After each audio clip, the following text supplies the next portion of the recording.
We're about to take it back. Ladies and gentlemen, here it is, the most listened to radio show on the planet. This station is now the ultimate power in the universe.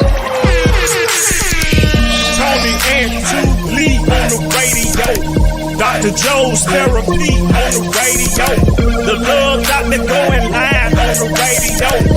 Two mics and a mind on the radio. Radio, turned up on the radio. Radio, turned up on the radio.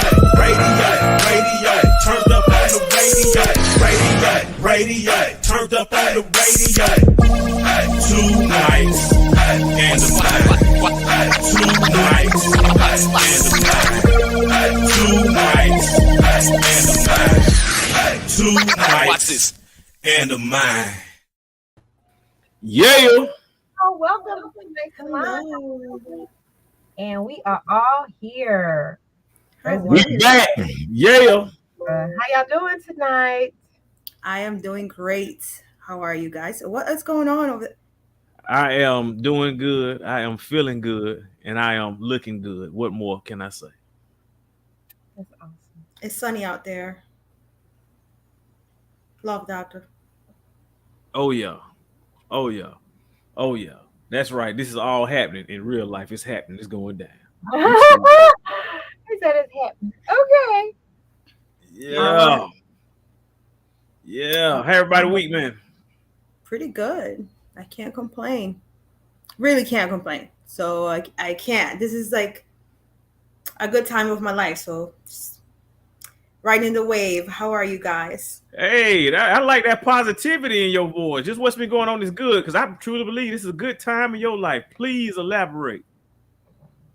I feel like everything starts within yourself. And when you start working on yourself and everything just starts going into place. So that's why I always say work on yourself and everything starts working in, for the better. So I feel like that's what's been happening to me. And then I'm just thankful, happy. I'm grateful at this time of my life. So yeah, I shall share everything soon with you guys. Yeah, hey, well, I'm waiting. Every week you say it's getting closer and closer. So I'm ready. I'm excited. Mm-hmm. Mm-hmm. Hello, Tony. Can you hear us? Yeah. Oh. What's going on? Hello. Hey, I'm doing good. I'm feeling good, and I'm looking good. What more can I say? Like a piece of tissue when the finger go through. That's the little black part of the finger going down. Y'all ever do that cheap tissue and that middle finger breaks through the tissue? That's what I see right now. That's and all something right. get on that finger. And something get on that finger. There it is right now. I want to send a special thank you to everybody out there who's been supporting the turtleneck movement. I see y'all. I notice y'all all over wearing these turtlenecks. I appreciate the support. Y'all keep the hope alive. Wow. Okay.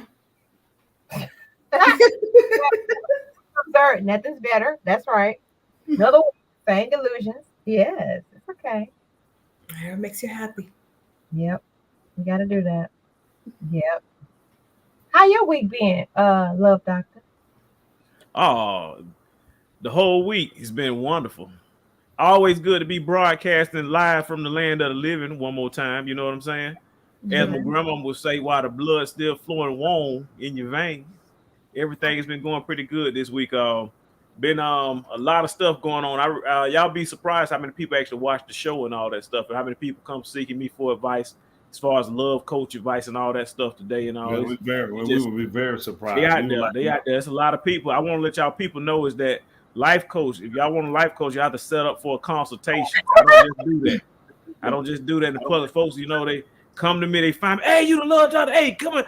Give me some advice. Hey, buddy. I need to sign up for a consultation. Okay. So they pay you for those consultations? That's what I'm saying. They see me in public and they just want some free advice. It needs to be paid, right? Y'all need to sign up, go to the website and register for it. Oh, you have it on your website? Oh yeah. What's your website? It's www.wombmanagement.com. All bookings and everything, consultations, y'all can go there, whatever you need. Oh, So yeah. I've been wondering why the womb management, why is that so popular within your life? Womb management. The So, book. so what ends up happening is that when you only consider that's the first part, but that's not the whole entire title. The title is, in its full entirety, is Tula, tell them what the full title is. Tell them the title, Tula. The title is Womb Management. Do you want to be married? Bam, there it is, Dr. Joe. Yes, do you want to be married? Matter of fact, Dr. Joe, do you want to be married? Well, I've been controlling that womb, so that means I want to get married. Uh-oh, girl, control that womb, girl. Control that womb. Yeah, Look, girl. Look, Thank- I described your book within a sentence. Yeah. She did. I appreciate all the support out there. I definitely appreciate all the support from all y'all. Just special thanks, I do, to our Two Mics in the Mind fan base, because y'all remember that's how that whole concept actually started right here on this show through our fans, definitely motivating and initiating the process. So special I do to all y'all out there in the fan land. I do indeed. I got a question. May I ask a question? Would you like to discuss some parts of your book or no? I'm always open to discuss. I'm always open. I'm an open book. As a matter of fact, whatever questions and comments that you have, I know Tony got a lot of questions over there, Tony, because I want to help you in your relationship too, Tony. So whatever question you have, just fire away. Listen, his look did not look like he had questions for you. Oh, we can't hear you. We can't hear you. So I can hear you. That means give me a second. Well, I'd like to know the best way. Well, no, I think you explained it. I got it. I got it now. I understand it. At first I didn't, but I got it now. I understand it. Awesome. Glad I So my question been answered. All right. Well, go ahead, Tuli. I was just one of the things that you wrote in here. You talked about an overeducated career woman. Explain that.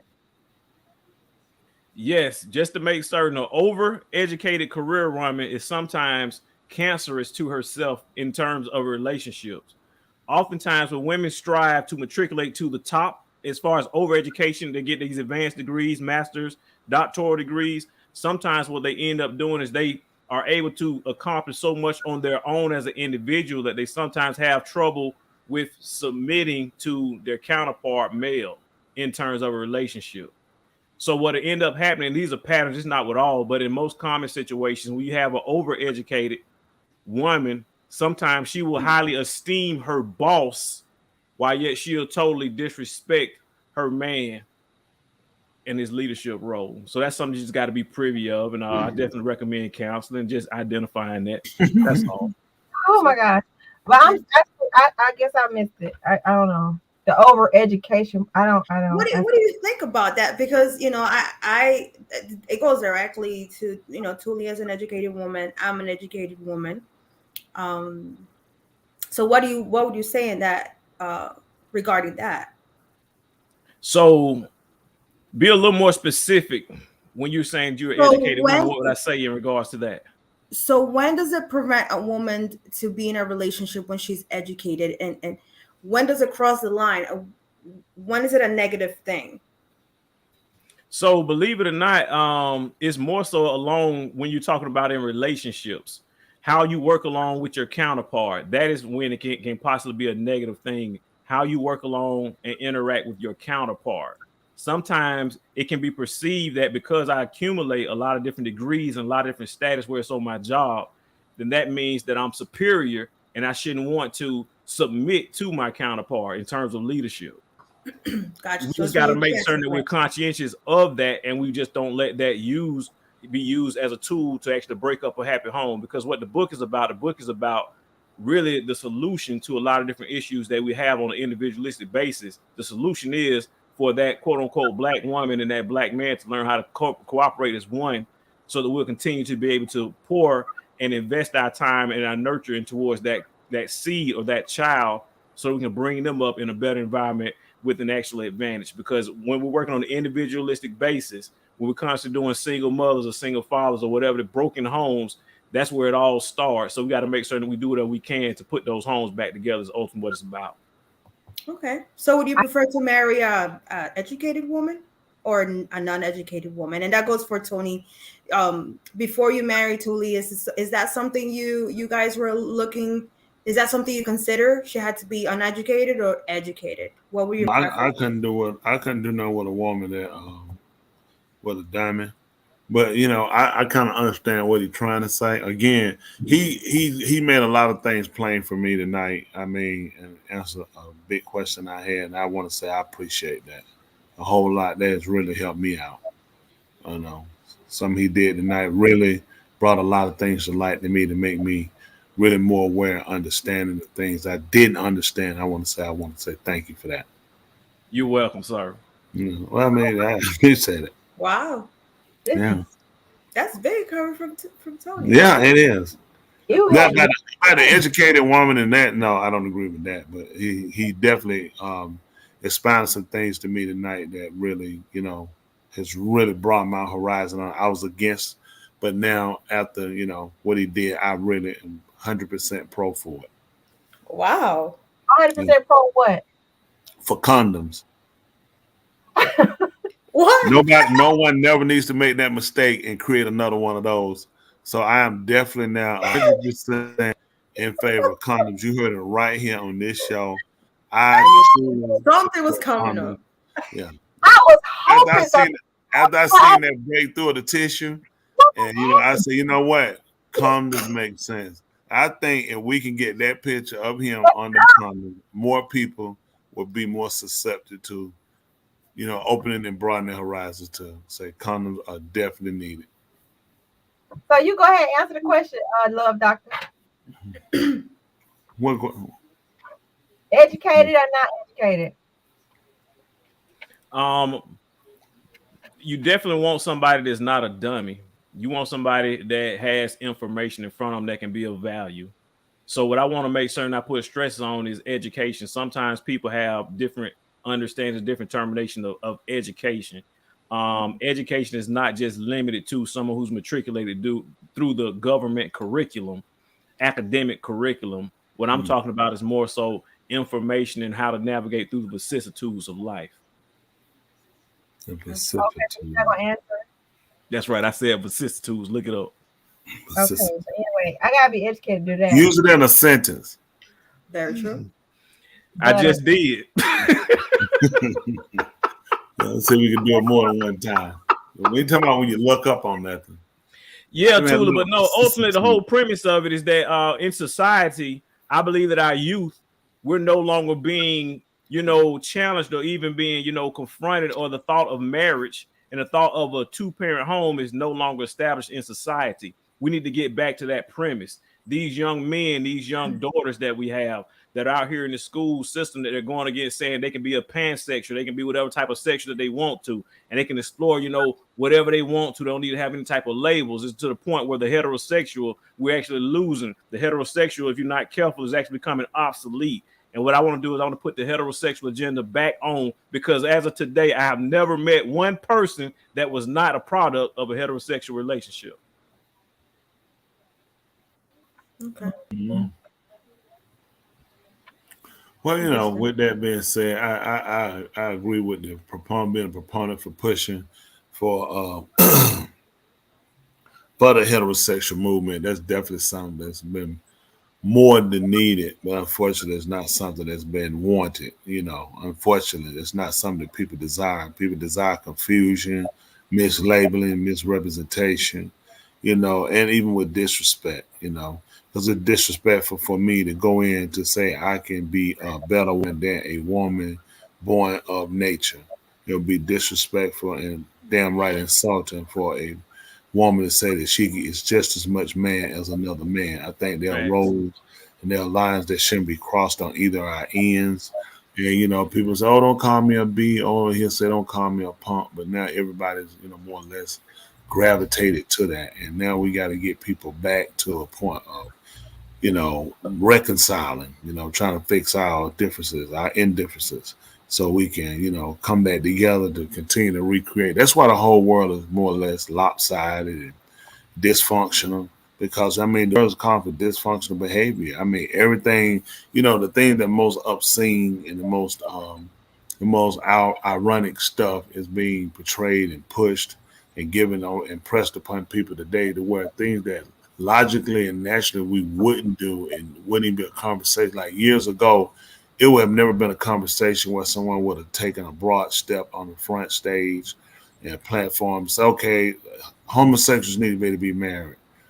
Kids should be able to be homosexual. It had been a time that just show you the differences from the 80s, 70s, over to the late 90s, 2000s. In the 2000s been like the worst.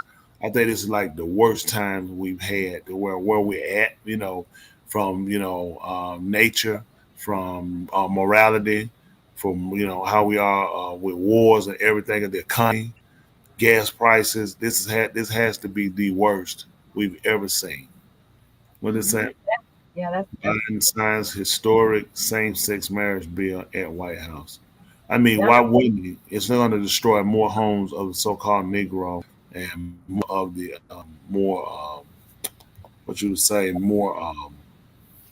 minority groups than it will the quote-unquote, the white race. And people don't realize how important this movement is for them to push this movement, because the homosexual man with the Caucasian man is not every one of them. So please, I'm not labeling everyone, but it's always been a large, fundamental value that when they brought over the slaves from even South America countries and other places, it's always been the dominant break of attacking his penis. Y'all know, cut the man penis off, put in his mouth, emasculate the man, rape the woman. And, no one's ever even really talked about the homosexuality that's been portrayed by the white woman.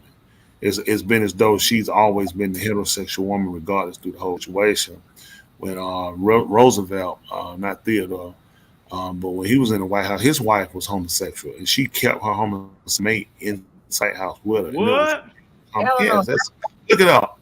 Yeah. Definitely. His wife was homosexual, and she kept her lover in there with her and traveled with the whole. And her husband knew it.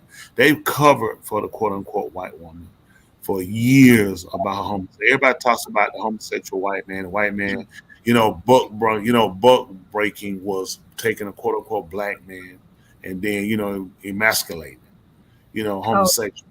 So now no one talked about her and what she did to the so-called Negro woman inside the home. They've always covered up her atrocities, from the fake calls of "I've been raped." You know what I'm saying? He stole my babies. Let's say that. What is that? Eleanor Roosevelt is gay, icon, and hick, a love story. So they knew this. They've always known this. What is it? Secretly dated. Said, did you know that Eleanor Roosevelt secretly dated the female journalist who was covering the 1928 election for the Associated Press?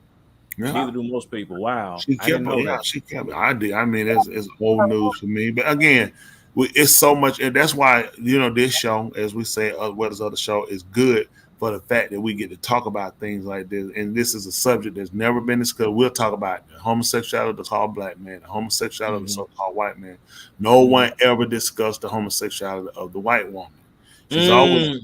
That's true. Y'all tell me when this conversation ever came up. They don't talk about it. When you say homosexual, you're talking about a mass group. When they talk about the quote-unquote black man, they're talking about one separate individual group. When you talk about the homosexual white man, one separate individual group. No one ever talks about the white woman and her homosexuality, how she's been covered for years because he did not want her to be shown or exploited, or be exposed, rather.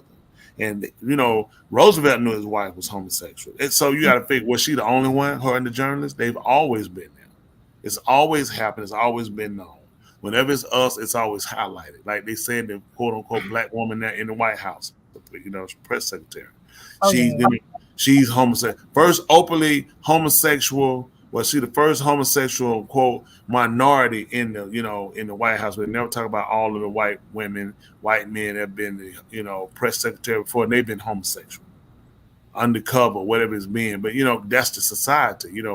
it's always, in order for people not to see them and to keep the light off, you know what you do? You shed it on other people. So you exploit it with the news of the criminality of our quote unquote young people and never talk about that. You never see news about white gangs.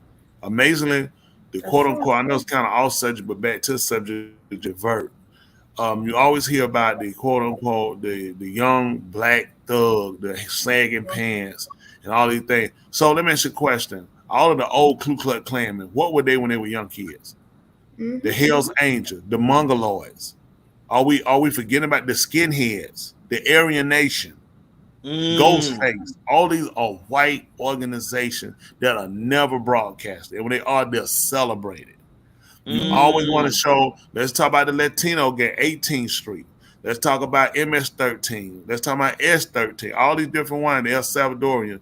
Everybody they exploit and they show them as the worst criminal. They never show you Aryan Nation, skinheads. They never show the Ku Klux Klan. You'll hear something about them and it'll disappear. Why don't you hear about them on a regular?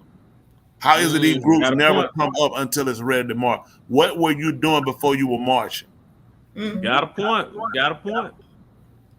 It ain't hard to see them. They're a bunch of men that bob all the tablecloths. They're not hard to figure them out. Yeah. They don't know where the eye hole go. So it's like, at some point we have to talk about these matters in order to kind of take, because it's a lot of people of minority groups, and I'm going to stop using minority because, first of all, the numbers we're getting for someone that's trying to push it, though, they're the majority. I don't know how you be the majority when your average family is 2.1 kid and a dog. That's got a point. Right. There's no way for everyone else to be the minority and you're a majority. It makes you're a majority of the money holders. You're the majority of the decision makers. You're a majority of the disinformation, but you're not the majority as a people. And it's time for us to start having these conversations in order to kind of combat some of the ignorance that we battle, and we spew on each other every day. We look at everybody Hispanic, and the first thing we think, they're part of one of these probably Hispanic gangs. You see somebody black, they're part of one of these black gangs. No one looks at the white man, quote unquote white man with the suit, and ever associates him with Aryan Nation, with the Ku Klux Klan, with the skinhead, because all of them don't actually wear the get up. A lot of them sit in corporate America because they can't afford to be seen like that because they're on a world stage. So they let their comrades, the lower ranking of them, let them wear it, let them be the street hook thugs that beat up and kill quote unquote people of color. On another interesting note, if we could, no one talked about anymore. You hadn't heard anything about. Remember, there was a big movement of wearing masks that looked just like individual black people, identical, and they were robbing banks. What happened to this movement?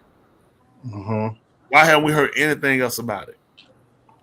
We heard a couple of incidents, and that was it. It only happened twice. Who makes masks of identical of real people? And think about this is what you look at. Where the crimes were committed, it wasn't like they were in Atlanta, Georgia. I'm sorry. Let's say we got Confederates. I'm gonna let you get you to appreciate it. It wasn't like they used your face and you live in Arizona and they committed a crime in New York, which would be easily show you weren't there. It wasn't you. How was it someone made an identical mask and they're in the same place that will tie you to the crime? If you could, love doctor, look up. There was a situation, I can't remember the state, when the young man was arrested and the person had made the mask. I remember the young quote unquote black man. His own family thought he was guilty, and the only reason it came out that saved him was the white man, quote unquote, his girlfriend got angry with, and she told the police that man was in prison. His own family thought he was guilty. You should be able to find that story. How you doing? How you doing? I found it. Just let me know when you want to replay it. I found it. Hello, everyone. Oh, we got him. Hey, I just wanted to greet him right quick. And he can play that story for us, if you don't mind. Oh, yeah. Go ahead. Let the people see. Yeah, we're doing great. Doing great. Appreciate you for asking. Hey, welcome to the show. Welcome back. Always great to see you. Always. Thank you, sir. Miss Tooley, how are you, ma'am? Great. How about you? Pretty good. Thanks for asking. You, Dr. Joe? Y'all send the broadcast to the show, please. How are you? White man robs bank in black man disguise. Okay. White man, black bank robber, Same person? Look at A that. Florida man has pleaded guilty to committing a string of robberies with the help of an elaborate disguise. At least 6 banks were robbed of a total of $15,000 in the Ohio area earlier this year. 5 of the banks were robbed on a single day in April. Witnesses said the suspect was a black man, and surveillance video backed up the reports. Until police officers got a tip. Officers searched an Ohio hotel and found an exploded dye pack from one of the banks inside a vehicle. They arrested 30-year-old Conrad Zederek, a white man who clearly does not resemble the black man witnesses had seen. During the robberies, he wore a high-quality mask to cover his skin, using the hood of his sweatshirt to cover his hair. He had a whole new identity. Investigators say it was the best disguise they've ever seen. Zederek, who is not a U.S. citizen, faces up to 35 years in prison and deportation at the end of his prison term. Diane Kepley, The Associated Press. Now the thing is that the only one? Use surveillance Of course not. all the time. You hear what Got they're a saying? point. High quality. You Got hear a what they're point. saying? High quality. They've even noticed that. They hear that the best disguise. They're exactly right. Because each one of us, we're the easiest person and the best person to get convicted. That means you work to master it. How long has this been going on?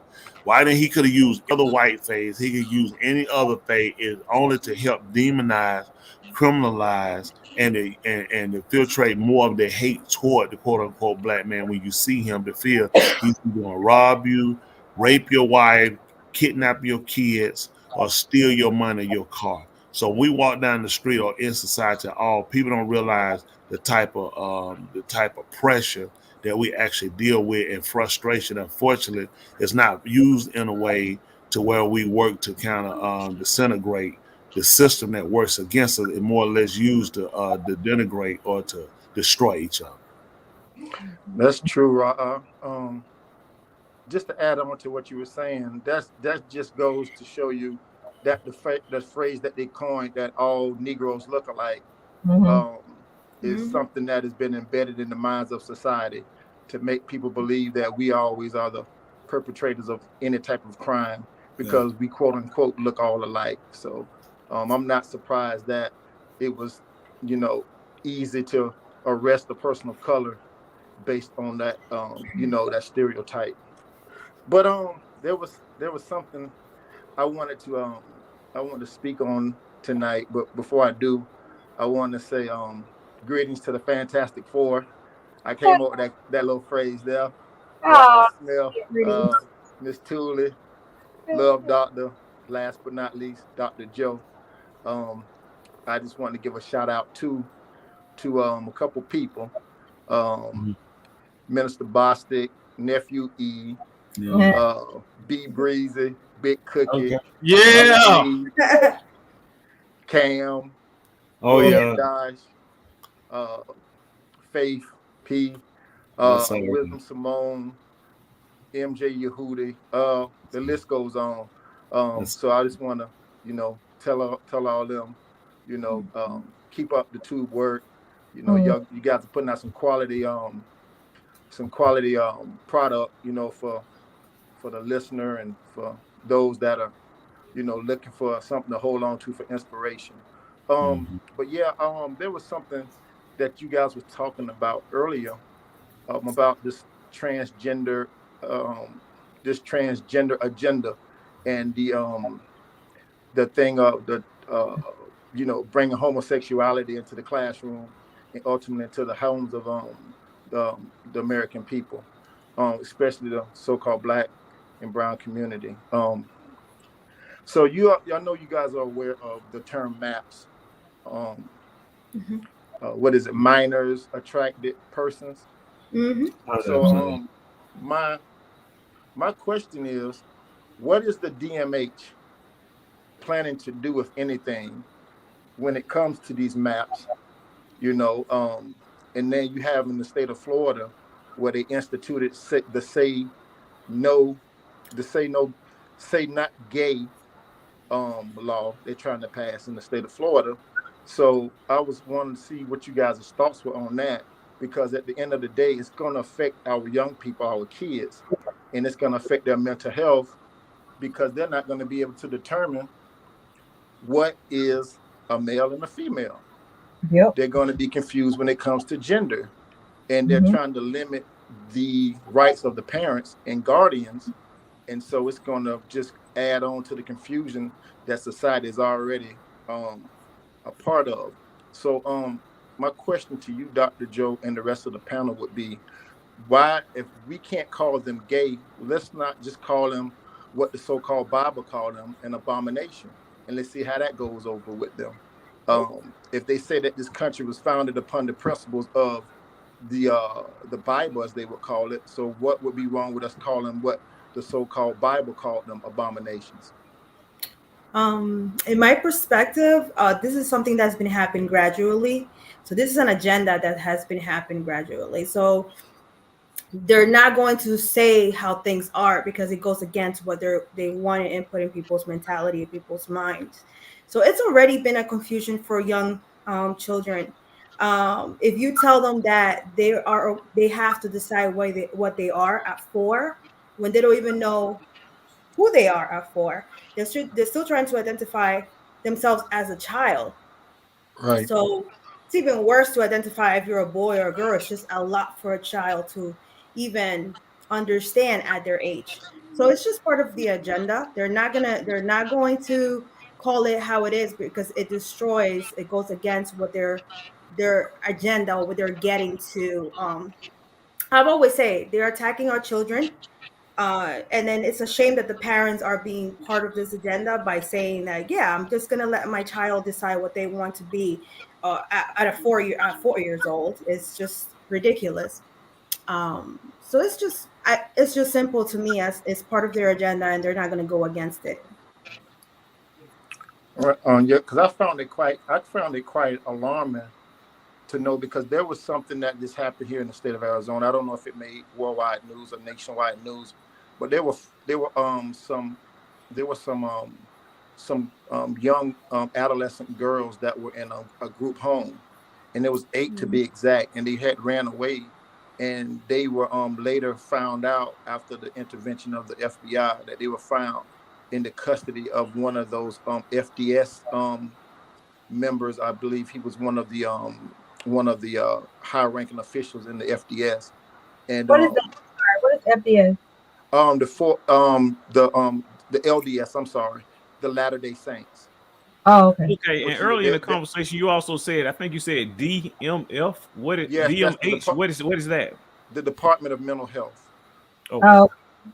Yeah, I was wondering what the Department of Mental Health was going to do in terms of trying to, just kind of, sort out the definition of male and female adolescents and kids, because kids are being affected, because, the suicide rate is high.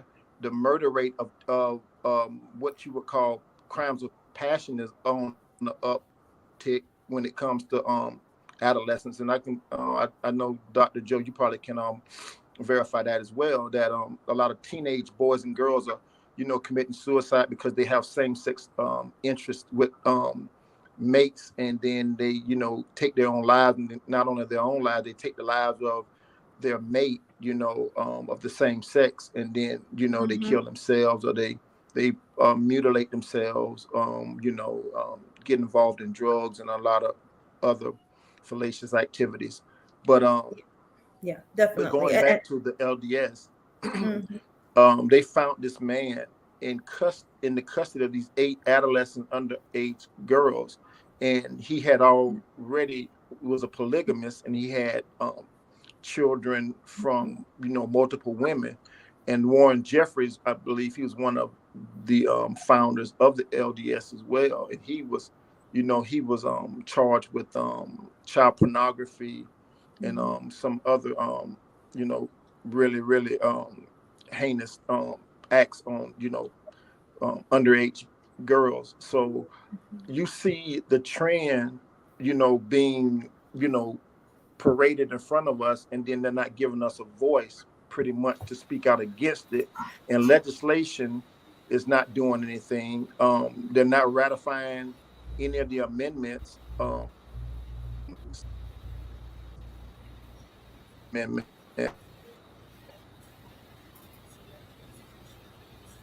I think is it frozen out?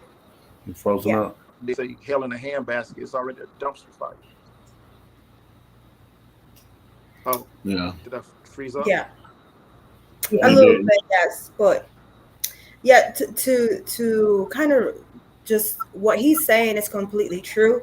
They're not looking, just to be completely transparent, they're not, Society of Mental Health is not looking to fix this issue and to making it more clear for a female young child or a male young child to know that that's their gender. They want the freedom of them thinking or them deciding what they are. As a matter of fact, when you interview a teenager, you have to ask them, how do you identify yourself as? Male, female, or other? A teenager. So it's something that we can get in trouble for not asking, or they can sue us for not asking. So they're not planning to fix this anytime soon. As a matter of fact, I feel like it's going to get worse. I feel like me as a person, mental health, in my career, what I do is when I do work with a teenager that is confused in their gender, I don't focus on their gender. I focus on what they're supposed to be focusing on, which is school, developing their mind. Forget about what you like or you don't like at this moment, because it's such a huge confusion, and it's such a huge topic right now. And I feel like we're putting so much attention to it at this point, where it's like, to me, it's like, okay, forget about what the world is saying. Let's focus on other things. Like, hey, how are you happy with family structure? How is school going? Education. But yeah, it's not going to get better, Confederate. It's getting worse, as a matter of fact. The Love Doctor just posted a law that just passed. So unfortunately, it's just going to get worse as time goes by. One other thing, I brought a cart full today. So there's something else I wanted to address, and I don't think it's talked enough, discussed enough, in my opinion. And it's about child support laws, and how they're overshadowed by other pressing subjects. Me being a product as well as a victim of child support, I believe the child support system is one-sided. It's obviously biased when it comes to Black and brown people. I believe that's one of the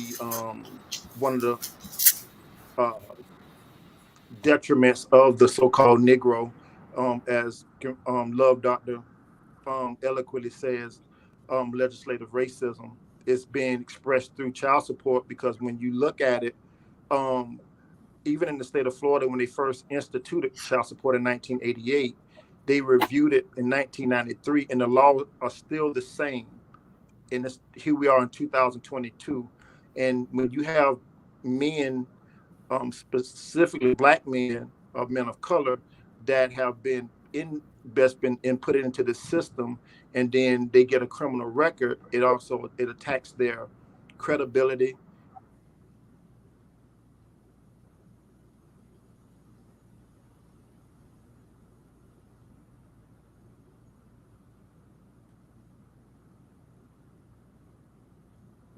Did his phone break up? You still there, Confederate?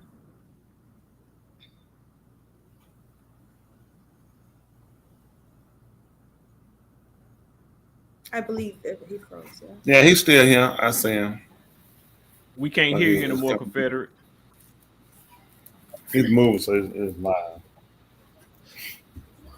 Mm-hmm. But I'm assuming, just to echo what he's saying about child support in Black males, I think one of the most recent one is that Kanye West, he has to pay $200,000 a month in child support. That's crazy, right?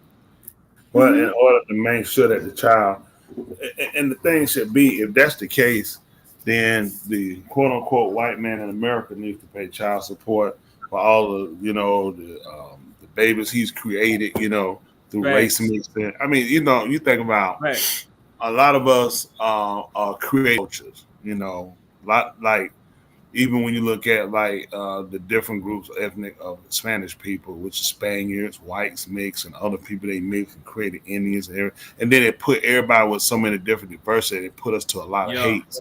He's responsible for mislocating. Like he talked about maps, about what was it about mainly or majorly attracted to what it was. Persons, yeah, Maps are what they use to come and get us out of what they of Kibulon that they'll call Africa. Yeah. So maps have always been here. Dude, think about it, that's how they exploit kids. So the term that they use for maps, different things for them, they've always had it. We just missed it. It was always about maps or how they navigated. Maps is what Jeffrey Epstein used. Maps is what what's his name? Prince, one of the prince over in England. So all these titles that they use, they always had them undercover. We just we weren't aware of them. It's just like, things that happen in our families, like, older relative that was sexual abusers. No one talked about it and everyone hid it, but they always knew about it. Same thing about the crimes of white America. People have always known about it. It's been hidden and never been discussed. That's why we need to bring up these issues so we can see why we are so in disarray. Look at how many things have been thrown at us that we've never examined or considered,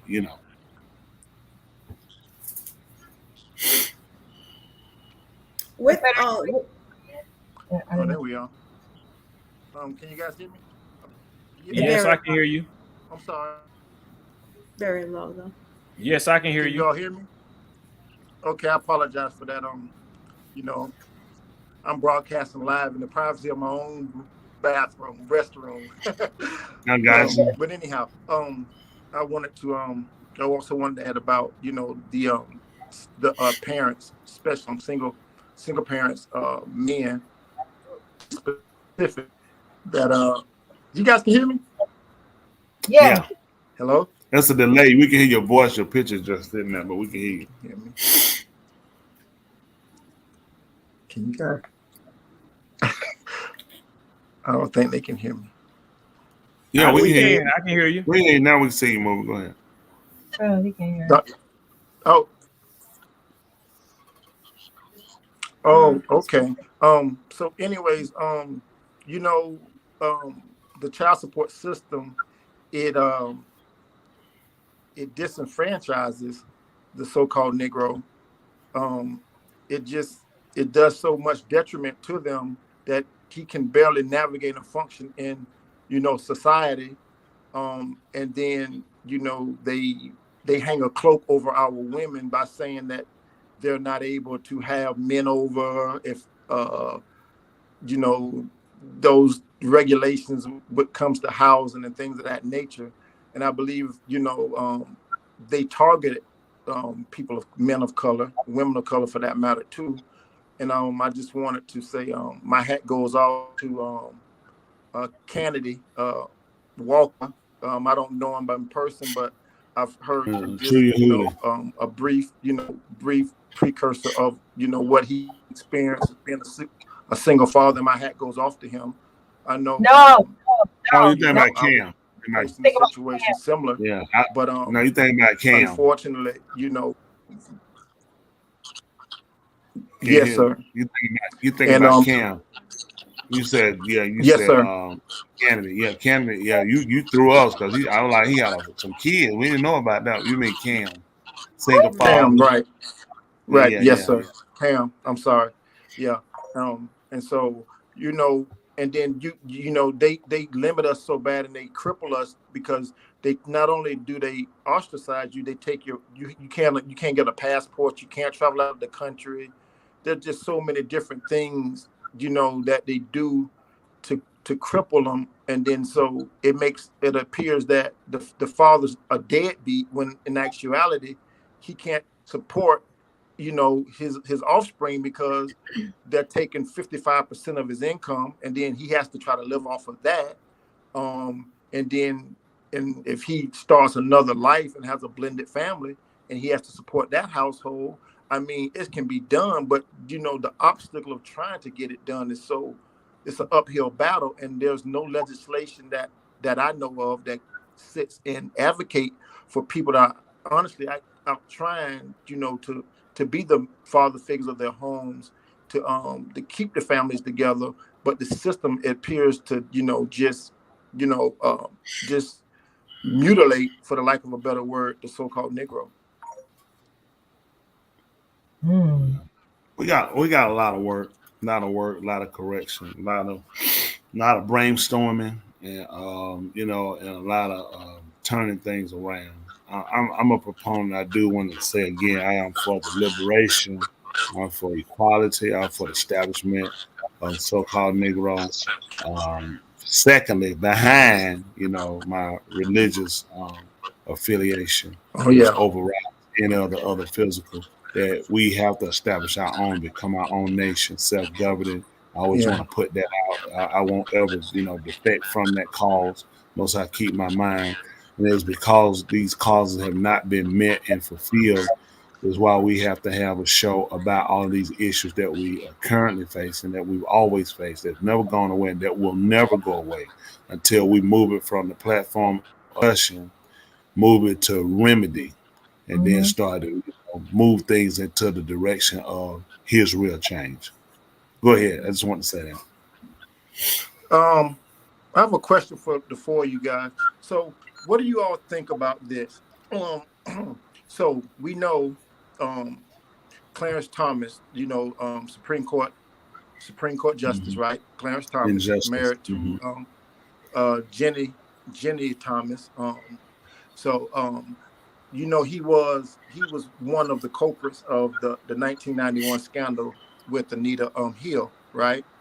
So I'm going somewhere with this. So she was an assistant and advisor to him when he was over the Department of EOE, the Equal Opportunity Department. And so we know how the story went in 1991 when he allegedly, as they allegedly, had sexually harassed her, right? And so they sat her, right? Anita Hill, correct. So they sat her in front of Senate, and they grilled this lady, and they just made her just look as though she was the perpetrator, when we know that she was actually the one filing the grievance, right, on a national stage. And the Speaker of the House, the person that was sat in the chair, was the one, Joe Biden, at the time, right? And the way he talked to her, and the way he questioned her, and the way he just demeaned her, and then we fast track up to 2022, and he goes and he elects the first, what they would call, Black woman, the Supreme Court, Ketanji Brown Jackson, right? Who now, this very intelligent woman, cannot define the definition of a woman. So my question is, how is it that we see his hand playing a part of all of this, pulling these invisible strings, and now he's signed a bill saying respect all marriages, when you wouldn't even respect the fact that your constituent came to you on allegations of being sexually harassed by one of your colleagues, right? And then you fast track forward, and then you put a woman in a lifetime position that can't define what a woman is. So my point is, they're still trying to push this homosexual, transsexual, sodomistic, if that's a word, agenda on the American people, and they're deliberately trying to take our rights on speaking out against issues such as this.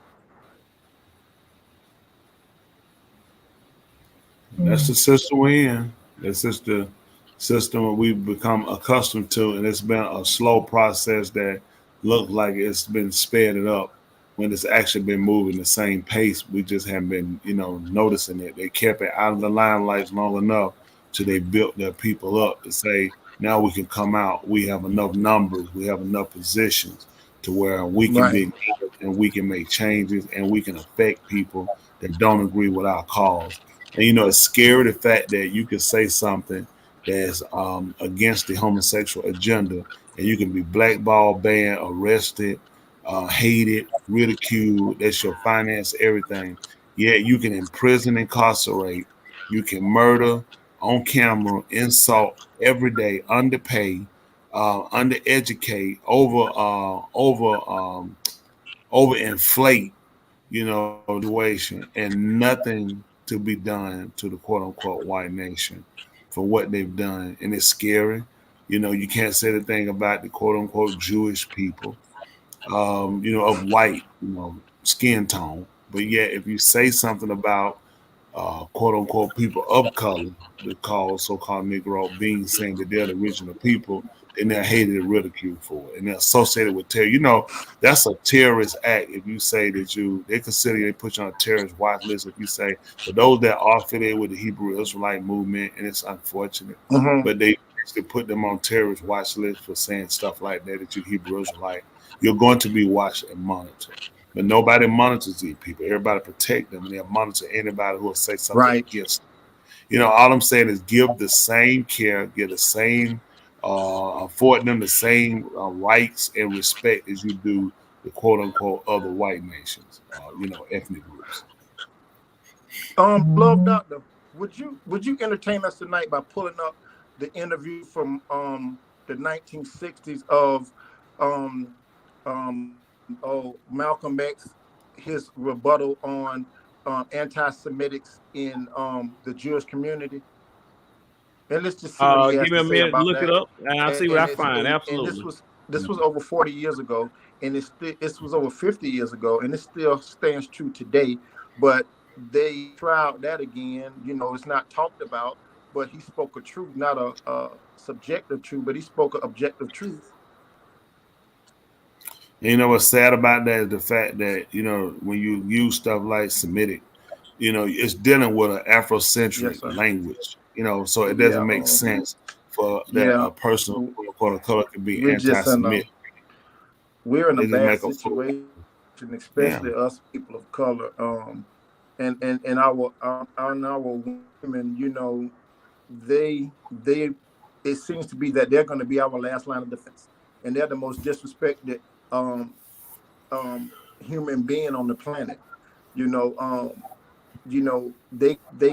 can ridicule, they can downtrod our women, they can do everything, talk about them, do everything they want to, but I think we lost them. No, he probably zoom in and out. Are you anti-Semitic? Anti-Semitic. You've many of the things that I've read about you, and you've made a mention a couple of times about the Jews and everything, and I'm wondering if you are personally anti-Semitic. No. How can I be anti-Semitic when the Arabs are half the Muslim world is Semitic? Because anti-Semitic, I'd be anti-Arab and anti-everything else. No, I think that in this country, there's one mistake that the Jews make.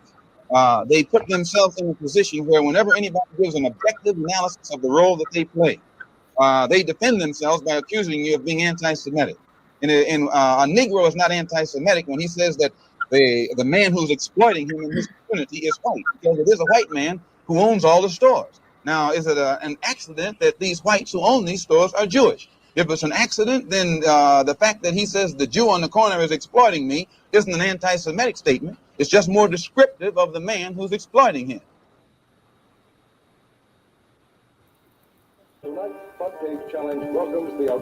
So that right there I think that was the clip that he was referring to in regards to Malcolm X and the anti-Semitic commentary.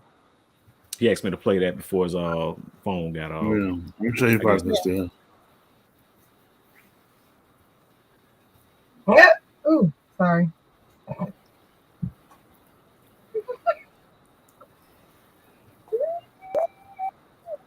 We got a lot of work to do, white, everything, and change how things are going. We're gonna change the outcome. Everybody talking about, what needs to happen on so many other ends, but nobody's talking about how. I don't think anybody to me that I know of, have heard lately, have really addressed the need for nations to come together. And I think we should recognize each other as nations and not people. And we should learn to embrace our differences to a respect. That none of us made ourselves, none of us chose these situations, color, skin tones that we have, but we should all acknowledge that we are all here and that we all, assimilated from one another. And with that being, noted, I think if we could come to that realization and stop thinking we all sprang out from some different type of sprout from somewhere else and some other bloodline when we all the same. We can learn to kind of accept each other or respect each other enough to where the mass killings, the mass hatred, the mass incarceration, the gangs, just everything that works, from the mass number of women being born or kids being born, without two parents in the home. If we can learn to embrace ourselves and embrace others to respect us, we won't stop everything, but I think we can bring a lot of things down to a minimum. It wouldn't be at such a high level where we're at today. I agree. One of the things I really like that you said last week, Tony, is there's no other species that the animal species other than human race.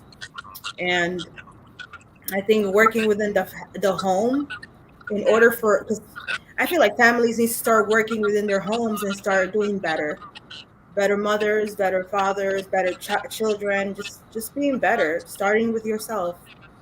So what I've been doing, I've been dealing with myself first, and I always recommend for everyone to work within themselves, and then that just spreads out. Because we're Absolutely, I agree with you, Dr. Joe. Yeah, as Rob Smith had so well put it a while back, he said that we need to start holding each other accountable.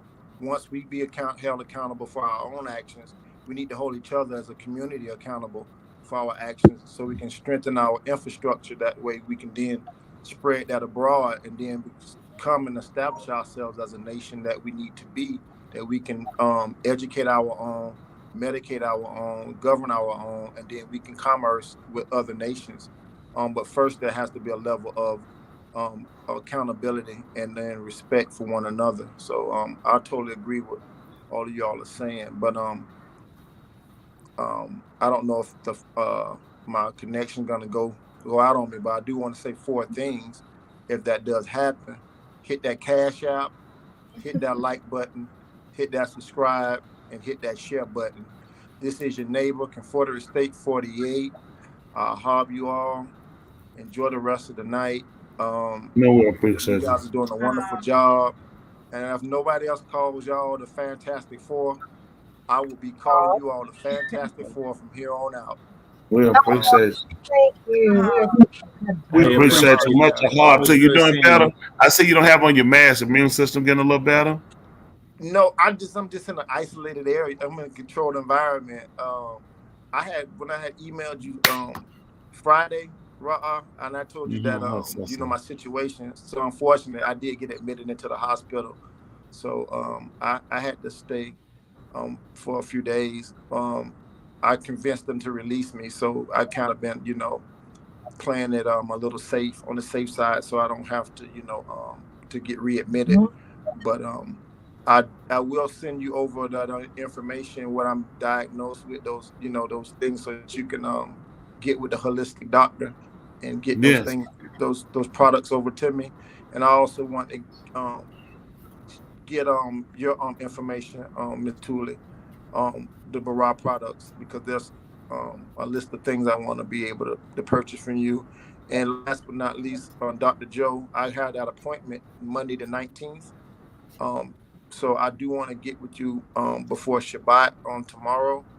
And if it's no inconvenience to you, I would probably either give you an email and then followed up by either a phone call or contact you some kind of way, because I don't want to go in and be blindsided by these trained professionals whose agenda is to kind of trap me up into something to make me feel incompetent, and so I'll leave it at that. But I can't say how much I appreciate you guys. And for you, Love Doctor, despite of all the negative criticism and constructive criticism, I like you. Stick with it.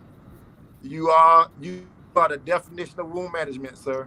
And we need to support that wound management book. I know they call it a cat in the hat, but hey, we got to start somewhere, right? Cat in the hat. Hey, you know what, man? I appreciate the encouragement. You know what? Let me tell you something. I appreciate those encouraging words.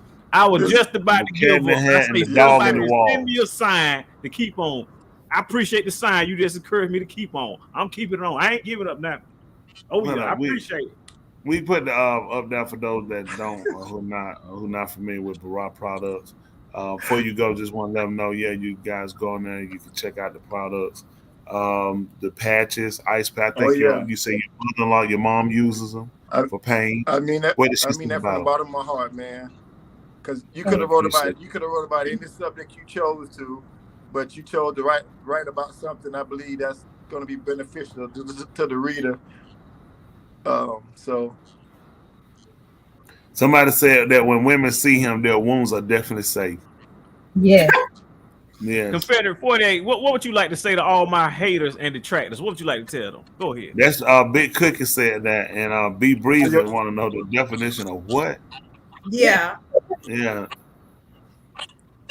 So those couple of them you called out right there, apparently they don't agree with the Love Doctor. They have a problem with his book and his outfit. He looks like a leaking. He looks like a leaking Q-tip. Oh man! You get that same look he got on that take a Q-tip and rub it across some caramel. The way we express a hard, but you know it's all in a hard. But man, we are you guys. Hob you too. We'll hob you much here. And get better. We definitely pull out for you always. Yes, sir. Yes, sir. And be encouraged by yourself. You know, Mr. Who will put you on my love always, not pull out. Absolutely. I know that's the determining factor at the end of the day. So despite of whatever happens, you know, that's my consolation. That's my Nakum. So again, I can't express it enough. Two minds in the mic. The best show in America. This is just the beginning. Goodness gracious. I'm gonna leave y'all with this here. This is your neighbor, Confederate State 48, saying hit that like button, hit that cash app, hit that subscription, and hit that share. The cash app. Cash app. We appreciate you much a hug to you. Appreciate you, buddy. Definitely. I know everybody he sent shouting greetings out to. I'm sure they appreciate it, you know, what he says and being a smart thing. He's definitely a proponent with a lot of the listen to a lot of Zamar that's made.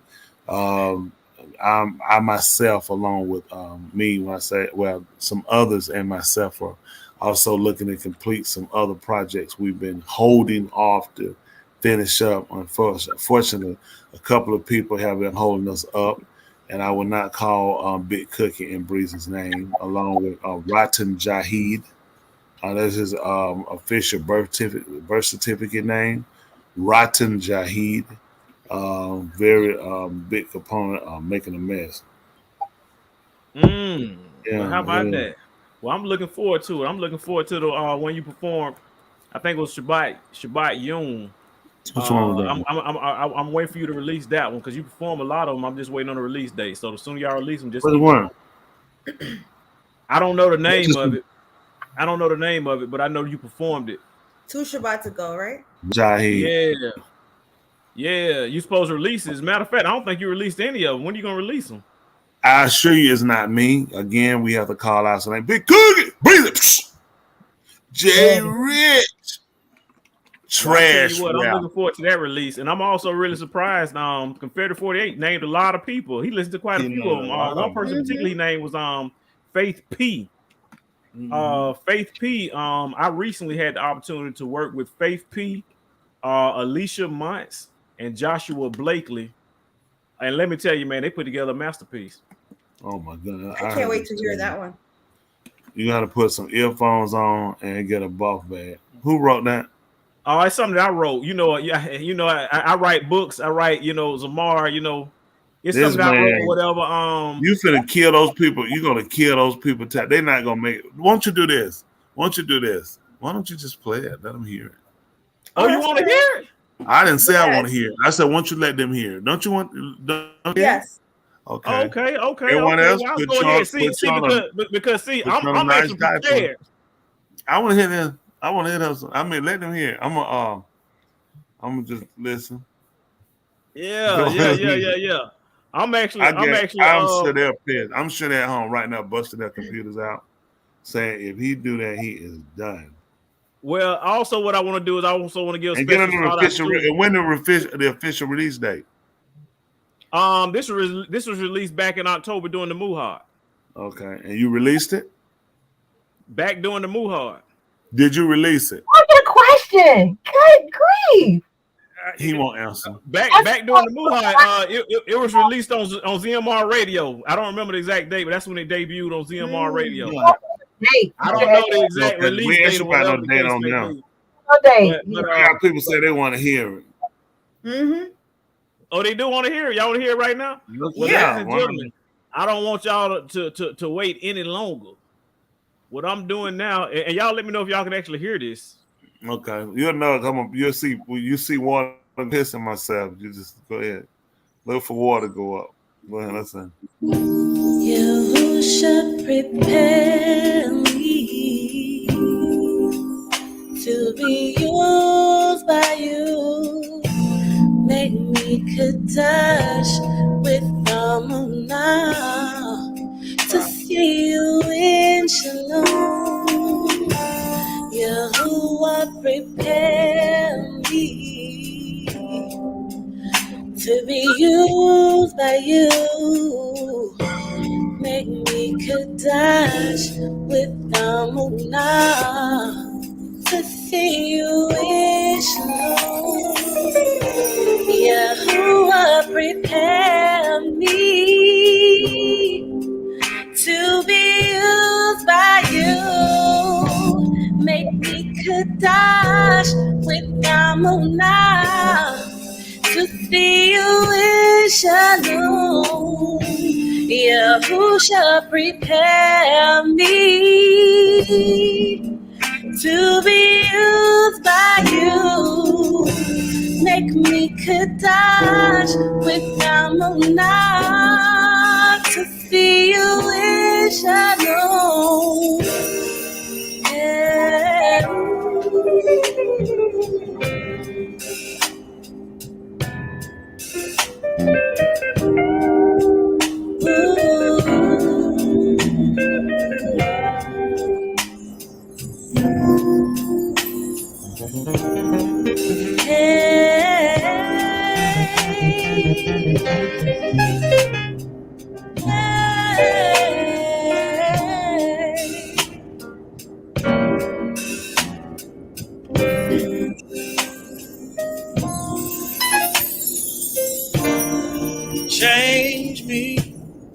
Change me, renew my mind.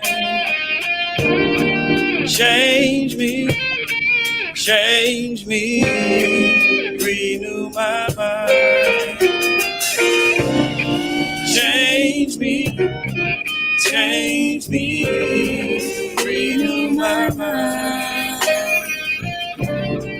Change me, renew my mind.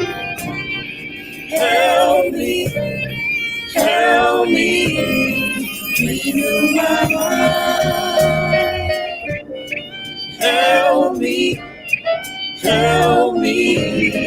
renew my mind. Save me, renew my mind. Save me, renew my mind. Prepare me,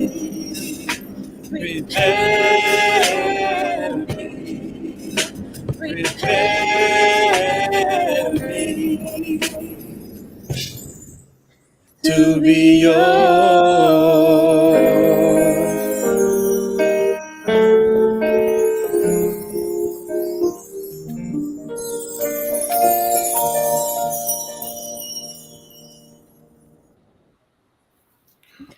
Ladies and gentlemen, that's the one and only Faith Putman, Faith P, Alicia Muntz, Josh Blakely. On the drums, we have the one and only Bryce Smith. Also on the guitar, we have the one and only John Taylor. Sensational, absolutely amazing. Appreciate the opportunity. Bryce was artist. Hold on, Breezy was playing the drums when you were doing that. Yeah, this was live music. Yeah, this was live Zamar. It's all the Zamaris. This was all live. I'm very disappointed. And what did he tell you when we were doing it? Keep going. It sounded really Sunday morning worship, like, you know what I'm saying, hit on that. Yeah, it had that kind of like Sunday morning kind of like. Yeah, just easy going. No, I wasn't thinking like that. No, I was not. I was thinking about, you know, I say easy like Sunday morning. What was they thinking when they doing it? Yeah, no, it was not easy like, so it was hurting like a Sunday morning. They had too many ups and downs. You kind of hear the churchy part of it. We'll take it and what we'll do. I get my staff together. We'll rewrite it for you and we'll put some flavor behind it. Looking forward to it. We'll get a beat and we'll let you, when you come out there and you'll do it. It'll really lift them up. But you can definitely hear the skill they're singing. Blakely can sing. Yeah, I was very surprised. You can definitely hear. He can sing. Everybody know Faith and Alicia can sing. Yeah, he can sing. Look at that. I heard somebody. Hey. What I expect? Look at him. Oh yeah. But that's all homegrown. That's all written and produced by the where y'all members. All that, everything. That's all in homegrown, organic. That's great. Speaking of Faith P, if you were looking for a place to stay, go to her website, faithp.com. Faith P sells ATL. Go to YouTube, check it out. Check her video out. Faith P sells ATL. Oh, yeah. They might have a smaller video show she does. Yeah, she took upon herself. I talked to her earlier about her. Tell us about what she's doing. She, created and found her own knack for going through, showing people new homes and walking them through other things, homes being renovated or newly constructed, other different things like that. And she's moving into a lot of other different things. Definitely support our crew, what she's doing, her endeavor to go out and do it as well. We're gonna try to get her out and let her video one of the projects that we do. Love Dr. Myself, we also are builders.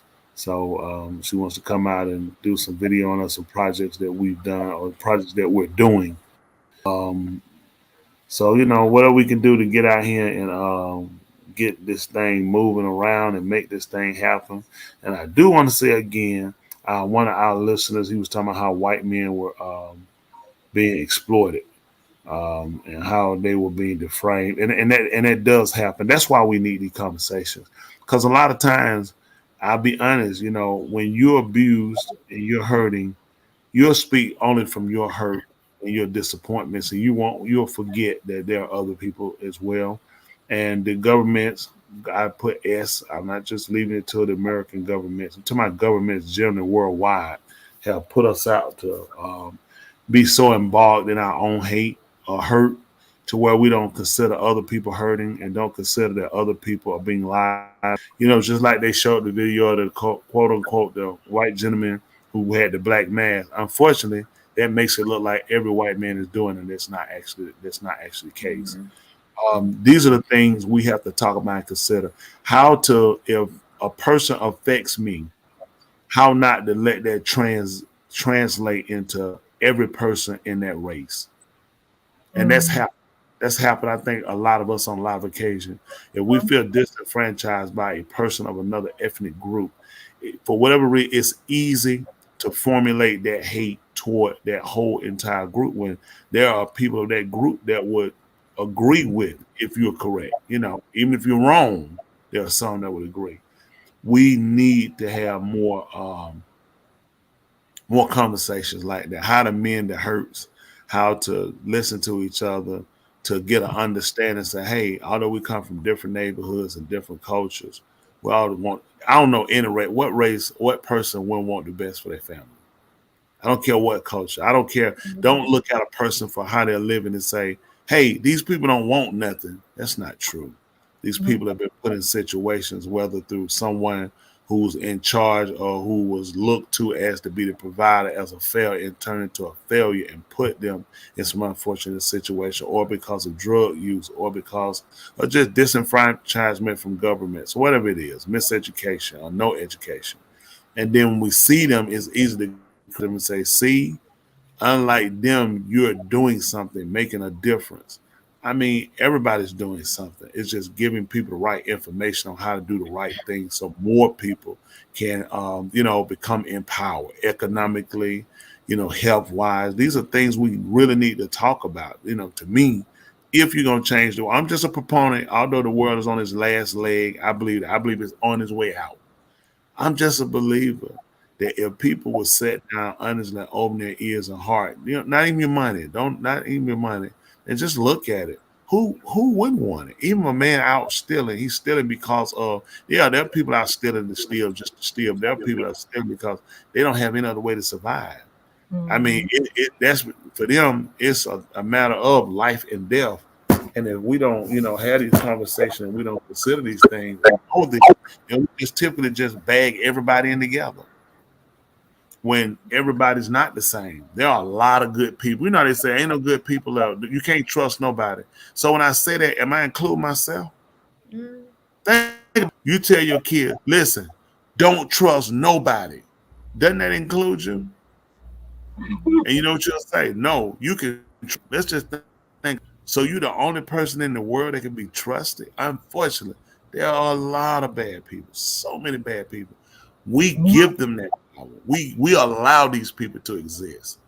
Good people of every culture and race need to come together and have real dialogue. And I want to move from dialogue to change. I want to move to resolution. Why aren't we stopping this? We're saying the Biden family, his son, the fact that you can come on TV and tell us on a news story that you're pushing to give government crack pipes. How long have we been told crack was bad? How many babies have been born with deformity from crack?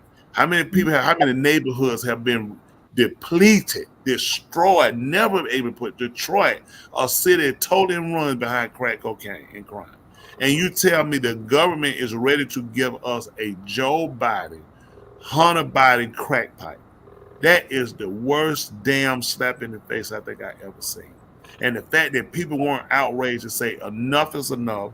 September, January the 6th was nothing.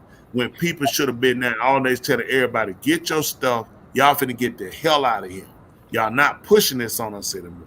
You got us hating each other, killing each other. Kids can't go to school because you got the damn social media apps out here. How to hang your damn self, how to sneak out the house, how to rape a damn woman. What kind of shit is this? And the fact that we've sat back and done nothing. White, black, Italian, Asian, wherever you are, we all ought to be damn ashamed of ourselves. Mm-hmm. Speaking of apps, you know that about the state of Georgia, their employees can't have those apps like TikTok apps and all those social media on their phone. Yeah, Governor said they can no longer have those on their phone, on their government phone. Ooh, on their government phone. Yes, their government. They supposed to have none of that on their government phones. I mean, apparently they let them do that. I don't know. I mean, you could be at work and you could be on Facebook for your job, whatever, but you can't do it. I guess they're not doing it. So the government phones are heavily regulated, but they ain't quote unquote enforced. But never at any given time you're supposed to put any of that stuff on government phones. Well, I guess now they're starting to enforce it, huh? Wow. Yeah. Mm-hmm. Hear about the young lady that's missing from here, right? Georgia? Yeah. Supposedly met on one of the social media apps. Let's see. What did I tell y'all? Yeah. Did I say that to you guys? Really well. Then we have some other stories. I know. Let me say this. I know we have so many stories. We never get to read all of them because we get going on. And I mean, because we're a show, we're unscripted. It's about, hey, let's talk. Let's laugh, let's have fun, and let's deal with real issues. And then I want to be one of those people. Let's walk away and not come back and keep talking about the same problem. That's true. Let's let this stop being a problem and let's move on. That's how we do it, one problem at a time. If you had to, each one of you, and those listening, if you would please comment for us a little bit. What one issue would you say today in the world is the major cause of all this, just everything we're dealing with today? If you could change just one thing, what would it be? Repeat that question again. Oh, that's with everything going on in the world where we at today. with everything. We're talking about from, weather related, from the storms, from poverty, from wars, from just everyday hate, mass incarceration, homosexuality, babies out of wedlocks, abortions. I mean, we got so many.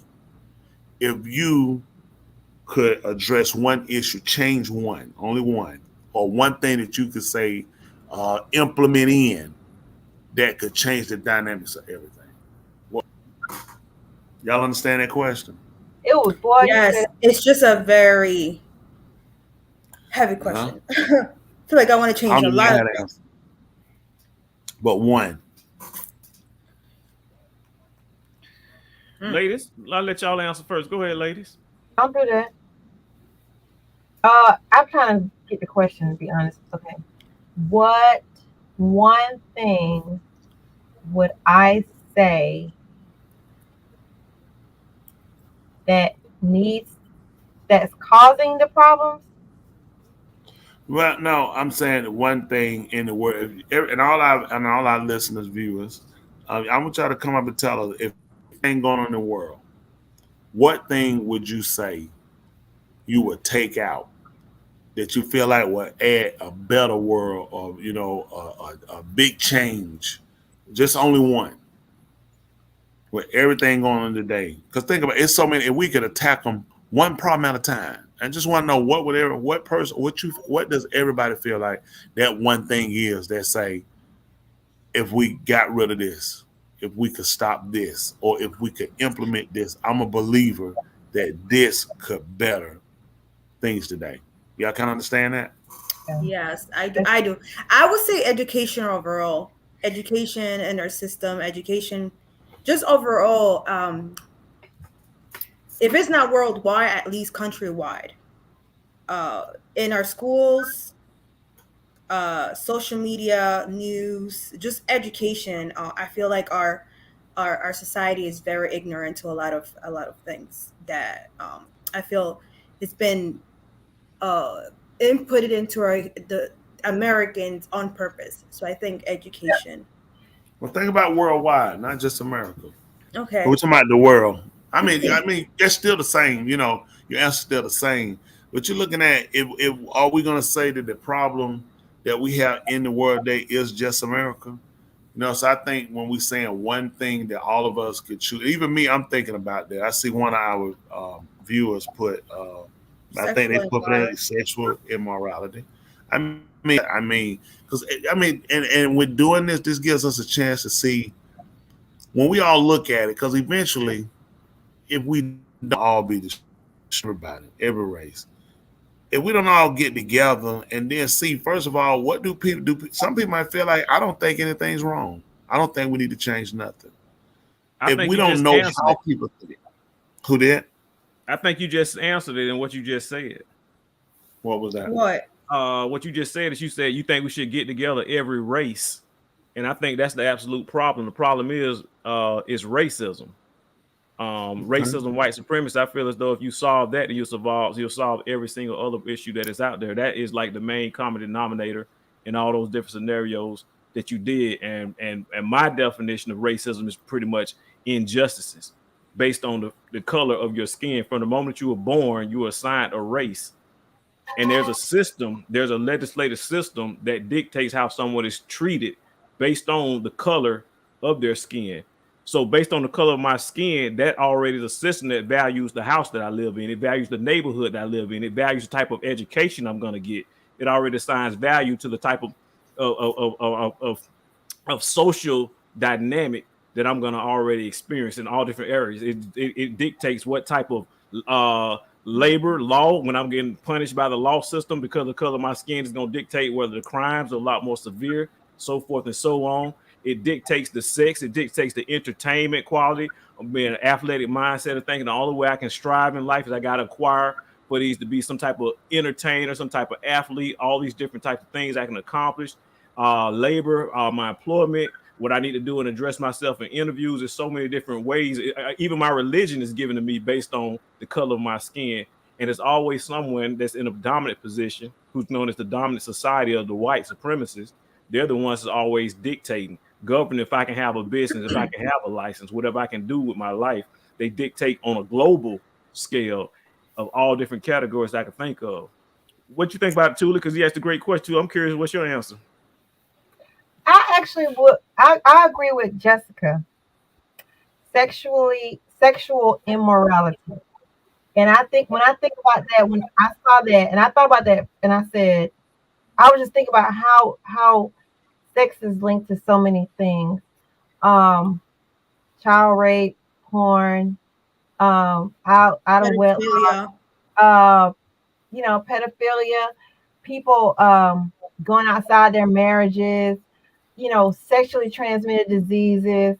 It's a lot of things connected that break down our whole society, gay, whatever, and it comes through sexual immortality.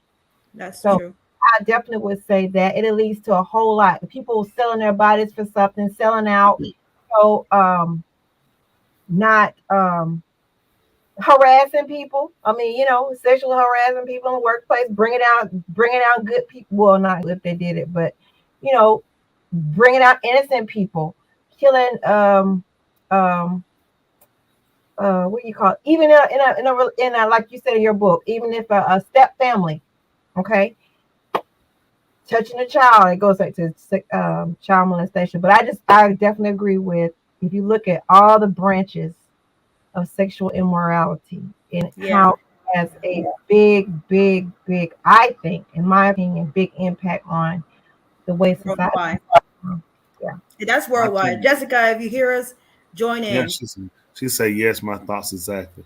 I tell you, for me, with thinking about it and listening to it, and I sat back. I wanted to comment when you guys were saying something, and then I realized, and I sat back and realized this is the one thing that each of us see that we feel should be implemented or taken out. So there's not a wrong, somebody says, I think that's stupid, or I think that's dumb. I didn't think that about it. I think that's selfish. But if we're going to change it as a people, as as nations, we have to be able to listen to each other and see why. What is the problem? Why can't I get you to be? Can't you get me to be productive? And everybody has their idea of what they feel like will be the one cause. If you only could get one, everybody, if you ask, of course, a long list, we would all intersect again. But I think for me, just sitting here and I was thinking about it, it would be love, implementing love. We know it as a hard, because if you think about it, really love someone, people, they'll say he loved her to death, or she loved, and they'll kill the other person. That's not love. That's a possessiveness. Love is that feeling, that fundamental feeling of caring, and that caring of support, worrying, wanting better for, and it even starts with self. And when you have that for another, you have that for self, and you have that for other human beings, that stops a lot of what we got on the day, because everybody just stopped and just loved each other. Love don't have to come in your house and pick you up, but love just cares enough to say, hey, you shouldn't do that. I wouldn't do that to you. And you wouldn't want to see it done to anybody else. If we had that, I think because then you would have to love the planet that you live on, love the neighborhood you live in, you love the people. When you love the people, you couldn't possibly give them something that would hurt them, because you would think of them as yourself. And it would be no racial nation, no sexual immorality, because it goes back to loving oneself. It wouldn't be any racism, the legislative racism. It would be the cure to education, because with love and getting to know oneself and beginning to know other people, that will be a part of the education, because you will have to learn how to love, will let you forbear, to be able to tolerate, to understand. Even if I don't agree with every one of your decisions, I should have enough love with you or for you and for myself that I don't kill you because of a situation, because it's just one that I don't agree with. For me, I think not. For me, I think love is great. I think for me, I've been thinking, and it's respect. I think People should learn respect, regardless of what emotion you feel for the other person. Respect to me is very important.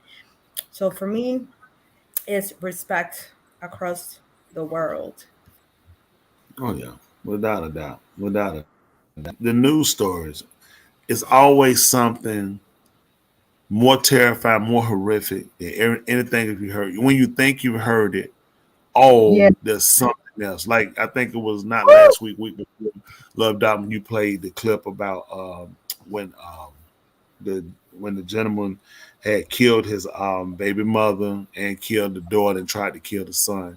You know, just a sick. I think he tried to burn the house down or something as well, and actually interviewed his son, and it felt like he had an explanation for why he was being framed. You know, it's like you tried to kill someone that helped you. I remember the judge watching a clip, and the judge was talking about how unfortunate it was that she lost her life helping him. And she gave him, you know, a sentence, but to me, the death penalty would have been proficient and efficient for what, you know, the heinous crimes he did with it. Especially when you were being helped. You were in a worse, you was in a condition, you begged for help, and she extended out your baby mother take care of you, and you took it upon yourself to kill her, kill the daughter, and you tried to. And the daughter was what? I think she was mentally ill. That's all Ronnie O'Neal. That was that case was. I'm I'm talking about the daughter. Wasn't the daughter physically or mentally handicapped or something? I can't remember. I think she was special need. Can you say that was? Yeah, and even the fact that he took that, that's just sick. Yeah, we appreciate that. The federal 48 federal too got to run for president. Yeah, would you guys just hire me in the White House? Of course. Listen, she too much trouble, man. We couldn't get nothing done. I should be doing the y'all get up there in that White House. Y'all take me with you now. I definitely listen. We're not taking the. We're not gonna take the leaking Q-tip. Hey, I just be the eye can. I just be in the background smiling. That's what we don't need. You remember that song, Tony? What the world needs now is love, sweet love. Remember that we learned in elementary school? But you know, the saying even went away. I remember, you know, years ago, the president, you know, way back would say, people would say, "Love your fellow man." You remember that? It would say, "Love your fellow man." You know, people, you'd be surprised what we taking out of conversation, like speaking. How you doing? Doing fine. People, you really don't speak because everybody could be a con, everybody could be a potential killer. And if you're not one, how could everybody else be one? This is what I had to think about for me, and I think people are consider. If you consider yourself, are you consider everybody's a crook, everybody's a robber, everybody's on the take, nobody's any good, like women, no good men, nothing. How can there be a good woman if there's no good men? How can there be no other? You're the only person in the world that's right. You're the only person in the world that has caring for somebody. You're the only person in the world that wants something. None of us can be that stupid anymore. The fact that we box ourselves in and we actually think like that you tell me nobody else in the world will help. You are the only person. And you know, we used to say stuff, love your fellow man. We don't. Words play a part like rappers and other R&B singers. You start to, you know, disseminate those words, those phrases to the beat that people say. We got to start injecting positivity in our people and giving our people a better. When I'm saying my people, let me be clear. I'm talking about people in the world. We all people. We're all people.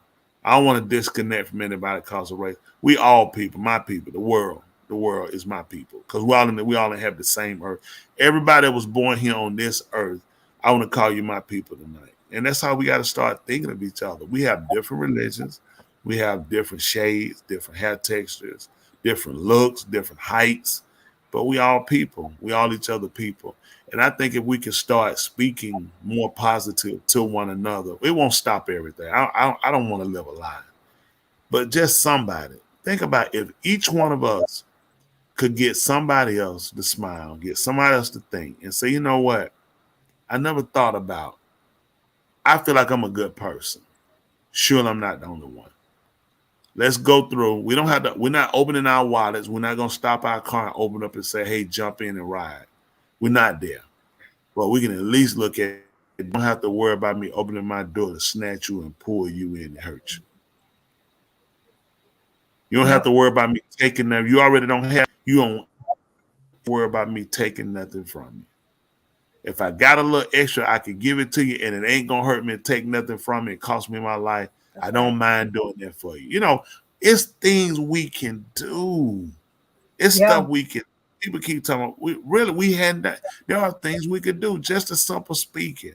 Hey, take care and be genuine. You take care of yourself. You be safe. That's beautiful. You know, it's just simple.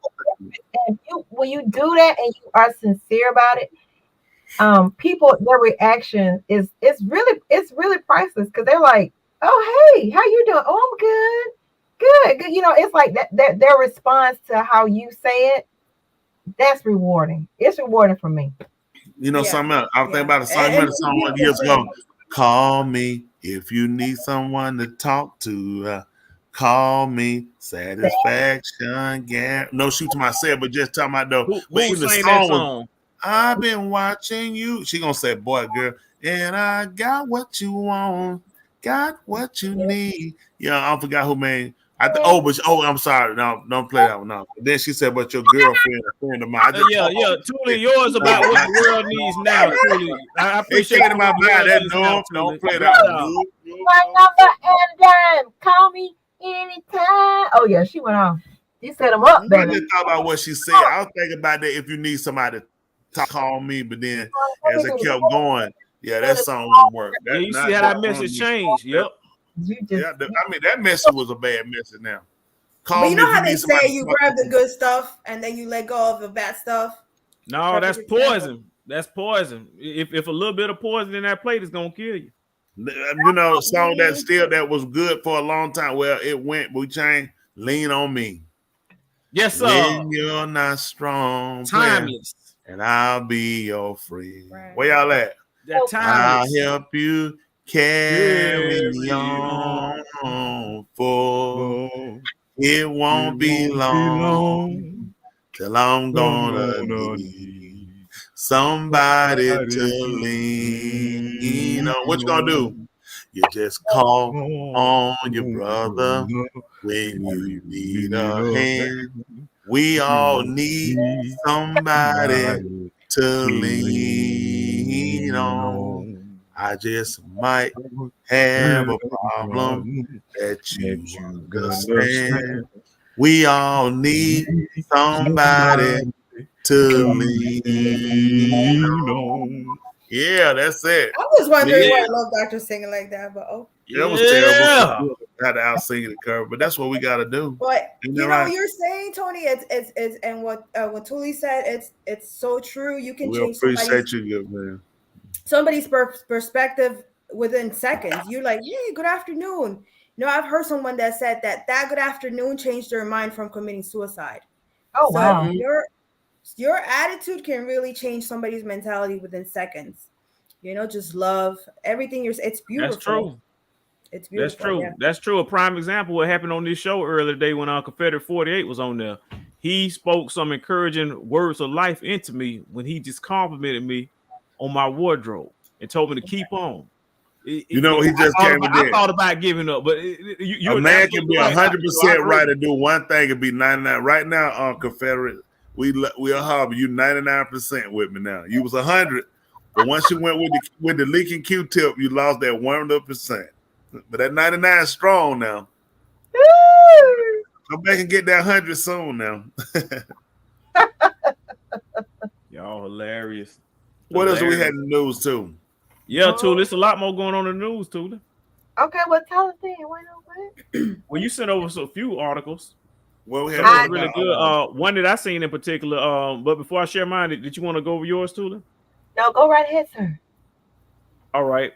So, one that I have is a story about Rashad Ritchie. I'm sorry. You know what, Dr. Joe, did you have one that you wanted to share too? No, but I did have a question that Tula mentioned earlier, and we mentioned last week. But I can ask after you don't. It's okay. No, go ahead. Ladies first. Yeah. That prenup. We spoke about it last week, and I stayed with questions after that. Just to be honest with you. Oh. Yeah. Really? Yeah. Come on, elaborate. What questions? prenups, I mean, perspectives about that before marriage. And just, I mean, I feel like people do things differently, and to each his own. I completely respect that. And in a way, I understand that prenup sometimes protects people's goods or money. But I always thought that when you get married, it's kind of like you become one. But that's my perspective. So I would just wanted to I wanted to see what you guys thought about that prenup specifically. Why is that? Why do you think, if you, maybe I'm wrong, why do you think a prenup does not mean that you're still coming as one? No, I don't think it specifies that. I think it was Tony that mentioned this. It all depends if you come together when you have nothing. Exactly. And then you build together. And I think that's the healthiest way to start a relationship, because it avoids so many issues coming up front. Rather than when you come with money, it's like, no, that's mine. And, it's just a lot of questions and a lot of other things need to be spoken about. Rather than when you have nothing, it's like, okay, you build everything together. There's not even questions being asked throughout the way in their relationship. But I don't think specifically it points out that you're not one. It just builds questions along the way, in my perspective. Questions along the way. I'm just trying. If I inherited a lot of money, I didn't tell you before, and we started dating or whatever, why should I be penalized for that? Because y'all saying when you don't have anything, it's better when you don't have anything. But is it okay if one person does have it? No, I mean, overall, you building together, like you both don't have anything and build a relationship together. So what if But I think that's the thing, Joe, is the fact that times have changed. I think, prenups, depending, like if Tulip, passed before me, if I got married, down the road, way down the road, a week later, I would do a prenup with what I have. But then that says something. But then I would possibly be hesitant about it, because in a way it also says there is some insecurity. So it's one of those things where it balances funny. I want a person to understand why I would, because I'm a lifer, just like I've been a lifer. And if you feel like a person's not a lifer, a person might leave or go or quit, then that's going to be your safest method. If I think if I had to do prenup, first of all, I wouldn't marry you. Right. That's you my perspective. It's heirs together. I'm not a lifer though. Why would you marry somebody who you didn't think was a lifer? Think about this. A lot of people do, like the Donald Trump and them, just using him for instance. He's not the only person. Even though he's a clown. It's the fact that a lot of people do get married to people, and they have those. A lot of people divorced or separated will tell you, I saw things and I kept going. And that's why I think some people do it, because you'll be in love with the fact of being married and not in love with the person you marry. So now you go in, then I need to get this because I know there's a strong possibility we won't be together. And then that makes a difference on how you operate with a person, whether people know it or not. It's no way to kind of go into a relationship fully with you if I feel like I need my money secured away from it. It's even dating. If I felt like that, I don't want to be bothered. I wouldn't want to be bothered in the first place. So even getting to marriage and saying I want to marry you is to say I want to share everything with you, everything about me with you, and except my things, because my most prized possessions aren't my things; it's me. Absolutely. So all it goes to what you value. It all goes. So I mean, there are different perspectives on why people would get them. I mean, think if I'm dating you, I feel like you could be a gold digger. Then you show me signs that make me think that to get this involved. So at that point, why am I still pushing this? Then then clearly there's some things I'm not comfortable with. You know what I'm saying? Yes. That I feel like you'll quit. I feel like you'll take my stuff and leave. That means I've seen something. Something I've seen you do that was selfish. something I seen you do, I saw you kind of take, but it wasn't critical or anything to break up. But it alerted me to say, I need to watch that. Yeah. And we're gonna move forward just to cover myself because I seen you do some things. I know you'll do this. I need to put this in play. I shouldn't do it. I would suggest that moving forward. I understand people doing it. Exactly. Yep. You know, especially with things, but at the same time, I think you ought to really question yourself on what do you really think about that person? It's something about that person you're not comfortable with. Or you're not comfortable with self in a sense to say, I'm gonna do something or you're gonna do something ain't gonna work. Either way, I just rather leave it alone. If I don't feel comfortable with myself doing it, I don't want to push it. If I don't feel comfortable with you 100% to have all confidence until you show me otherwise. And that's the scary part with marriage. You don't know a person till you marry. Don't ever believe. I don't care if you live with a person. I hear people tell, "Oh, we live together." I know people that still got divorced. They did better when they were dating, and it was wrong. Don't get me wrong, the shacking, but when you marry a person, you really put things. There's names involved, socials, insurance. It's a lot get involved, and people change. It ain't even about just money. It's just people feel like I can just sit on my ass because we married and you stuck with me. It's bad deals. It's some bad deals out here. You get them, and it's like, listen, for better, for worse. Yeah. And I'm telling you, and they're gonna be the worst. They're gonna be the worst. They're gonna be sick, and you're gonna be sick of them. You're gonna be the sicker, and they're gonna be the worst. Except for sicker, for and well and health, and better, worse. They the worst. The worse they get, the sicker you gonna get. And now their marriage really get pushed to the test, and you die. And when people divorce, they really are truly dead. They're just dead emotionally. Think about it. Why is what you got in your relationship? Because you're dead emotionally. Oh, I can't be here, but now it is. So people are fulfilling the vow. They just not doing it. It's the physical body had to die. People dead with you emotionally. There's no reason to be with you anymore. Oh, wow! Break it down. I can't do you. Now they folks say do you. They be like, I can't do you though. I can't do you, and I can't be here because emotionally I'm dead in this part of the relationship. I need to go. And that's what people don't want to get into. I think a lot of like I say, our parents came up with, you got the husband, you got a wife, you stayed with them. That was it. You stayed with them. That's what you done. I grew up, my mom and dad weren't remarried, they were married to each other. And they dated outside after they left, and probably when they were, but they didn't remarry. So with that happening, I saw wives stay together. They did split. They got back together, later before he passed. So I seen that reconcile coming. You going, it's so official. It's like, my wife left, divorced, and remarried. It's like, okay, we're pretty much done with that chapter. Very few people recover from those chapters. But you don't actually know a person until you marry him. That's when you smell the doo-doo.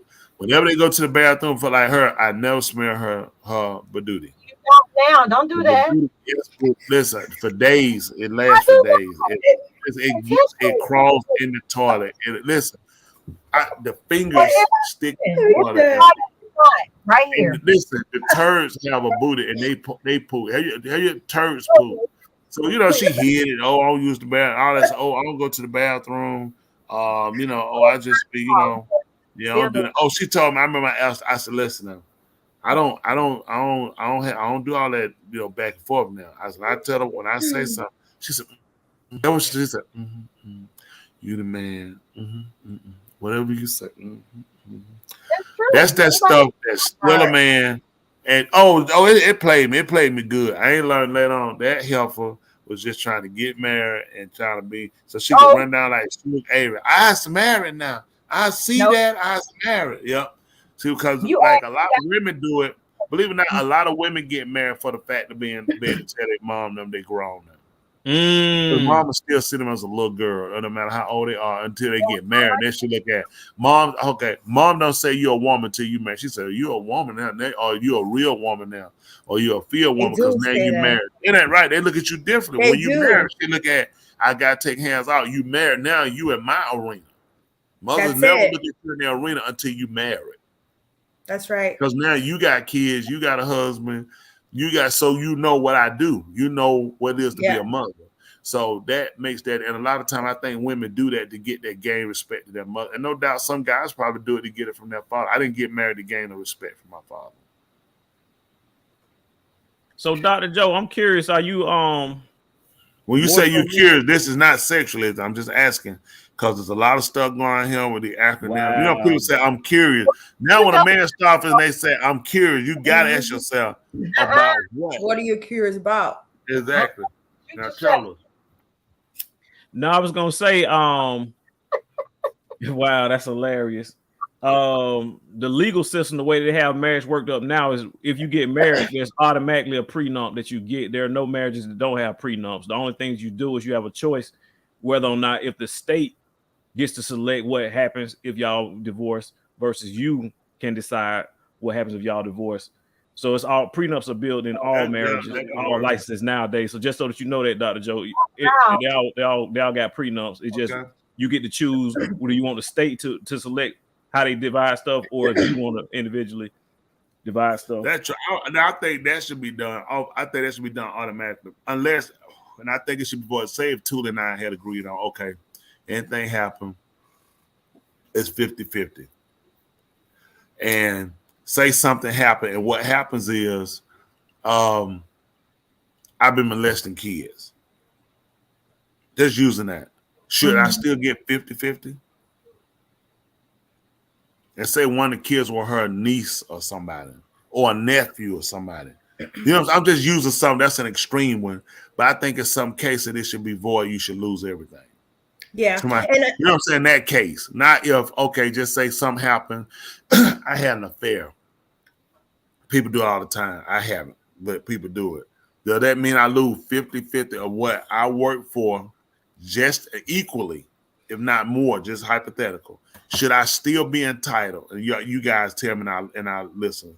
Should I still be entitled to 50%? Or if it's two, let's go to the other hand. If it's her, she had a relationship outside our marriage while married with us. Should she still get 50%, which was agreed upon when we first said, if anything happened, you and I'm deciding this now, not the state? No, I think she should. I don't think so. I think the will should, to avoid issues of what you're saying, Love Doctor. I think the will should be written, and there should be not a will. This talking about the prenup. I know, but I think to avoid like a will contract. Yeah, I know. Yeah, I know to avoid issues. The Q-tip is leaking.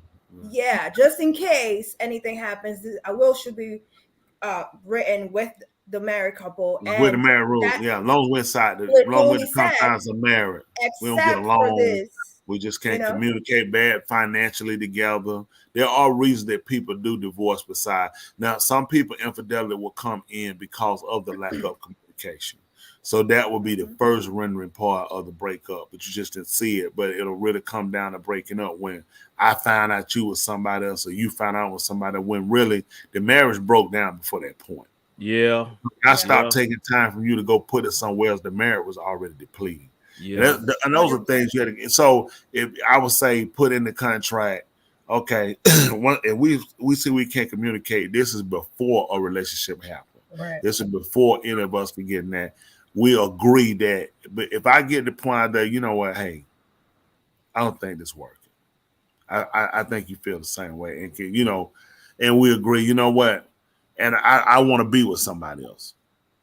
And before I would go and do it, or her, before I would just go and do that, and you know, we already see what a relationship is. We talked about that then and say, okay, now, okay, you know, the other person in agreement on, okay, before I do that, I haven't, but before I move into that stage, then you give that person an opportunity. But I got to find out that door is, you know, 50 dudes. She found out is 100 women. And I'm saying, oh, I just made a mistake. No, you make a mistake. This is just something. You think that 50% should be voided. Now, let me say that I ain't getting no rules telling nobody now. If y'all can't get along, you heard him. Then we just come together and talk. Then we go be with somebody. No, nigga, don't you use me. No, I'm just saying if you got a contract like that, and that's what you stating, 50%, you know, don't come and holler 50% when you the one been underproduced, or just say you getting married and y'all accumulate stuff and just say she did all the work and I just been laying around at home Me and the guys sitting around, I'm drinking beer, and she's been pushing it, getting promotion. She's built up this nice, we got this great life together. I work part-time. Then if I hadn't been producing, no, I don't think I should get 50%. Right. I think there should be exceptions within the will, within the contract. There should be exceptions. But I think that prenup, for me, I have that mentality Tony has, where I'm not getting married if I have to go ahead and sign a prenup. That's just me. But I respect to each his own. But yeah, that was just a big question. And I think the will actually help with avoiding any issues when it comes to the government love doctrine. Yeah, keep them out. You do realize if you get married, it's still gonna be a prenup. There's no way you can get married in the States. I will choose that we're picking. You would choose that the state would select. Gotcha. No. Gotcha. I will do a legal contract myself, like Tony just explained, with exceptions. Yeah. But I had another question, but we're about to. It's too late. Go ahead, honey. Yeah, we got a few minutes. Go ahead and get your question out. I wanted to know if, for you, Love Doctor and Tony, would you guys be the breadwinners of the a home state husband, and the wife goes out there and work? Is that something you guys? Home state me? No. How about you, Love Doctor? I'm old school. I couldn't do it. I pulled out the job as soon as I got in a good position to where I felt like, hey, it was time for me to come on out that job anyway and just do it. We both started out pushing, going, both of us doing it. Then just realized, okay, it was time you just come on home. We don't need you doing that anymore. You just come on here and we only thrive, and it actually became better, you know. Now, with her being at home is another story, but she was told to come home. I think she was making her way here eventually. So, yeah, but no, I said, whatever you do, that's your money. Your thing. I don't count nothing. She doing no money. I count what I do and what I put in, regardless of, you know. So I'm one of them old fashioned niggas. Say, oh, let's come. I'm gonna give you my check and do that. I mean, you could do that. I put up. I wouldn't use it because that's just how I am. I'm not against nobody because we did both work. She took care of the kids stuff. I always paid everything. You know, that was one of the things we came into doing. I paid everything. She took the money. She took care of the kids. If they needed some or whatever, you know, took care of that. Then she paid back for me, get money from me. And I never figured out how you work a job. And I said, I'm trying to think, I'm paying you to go to work.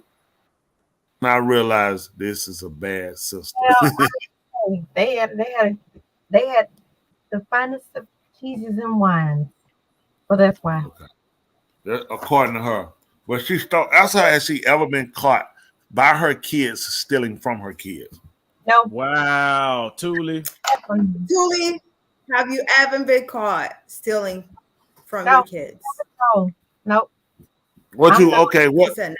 So tell her what was the wrong interpretation your kids had when they reported you to me about you going out taking the money? They just said they saw me taking from, but that wasn't stealing. And then it was for their benefit.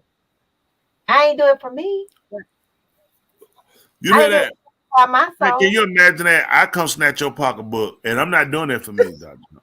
I'm doing this for you. It's for your benefit that I take your pocketbook with your money, your credit cards, your ID. This is helping you.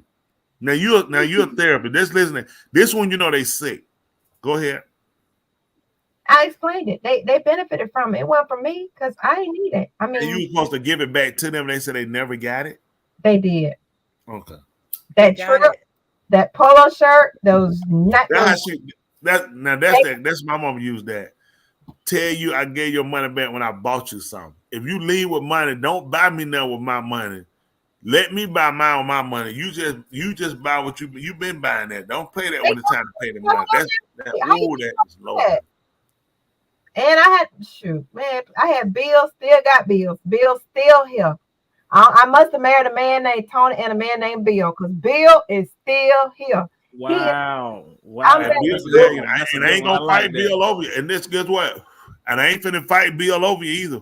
Bill can have you. If Bill wanna listen, if Bill wanna take you out of him, Bill can come get you right now. Not stay out of my marriage. I don't know why. counsel. Listen, I don't know how he got in here. He shouldn't have been. Let me say that. He shouldn't have been in here. He showed in here. He came with Because me. a person ain't working shouldn't be making no bills. Well, they there. That's what they'll do, guy. They'll creep out on you. You can leave them home by themselves. Don't get to hit that like button. I didn't realize time was getting down. Hit that like button. Hit the cash out. That time is getting down. Before we leave, Love Doctor, would you be like, your wife tells you, sweetheart, I'm making enough money for you to stay home, relax, and take care of the family. Would you do it? She want to take care of me the whole time and don't want me to work. Yeah. I think that your first question you asked about what I want to stay at home wife that stays home all the time and all that stuff. I would say I think it's good. That's not what she said. No, she asked the question. Tony answered the question. I didn't get to answer my first question, so I was going back to that first question. I didn't get to answer. I was going. Can I answer your first question? You don't even remember it. That wasn't the first question. No, the first That's question me was she asked paraphrasing her first question about the role of the woman bill. working and stuff like that, of staying home. You didn't ask that, Dr. Joe? Wife is No, he won't. I'm not fighting Bill. Somebody told me he'll beat Bill up for a night. Man, I ain't laying a hand on Bill. I ain't got a dime to give Bill.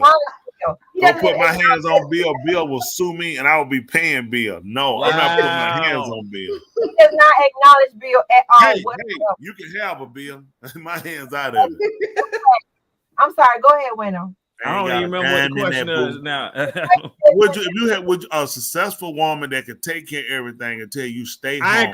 I encourage a successful woman. If a woman is working and all that stuff, then that's good. I think where you meet a woman that in her life should dictate what she's doing at that point in time.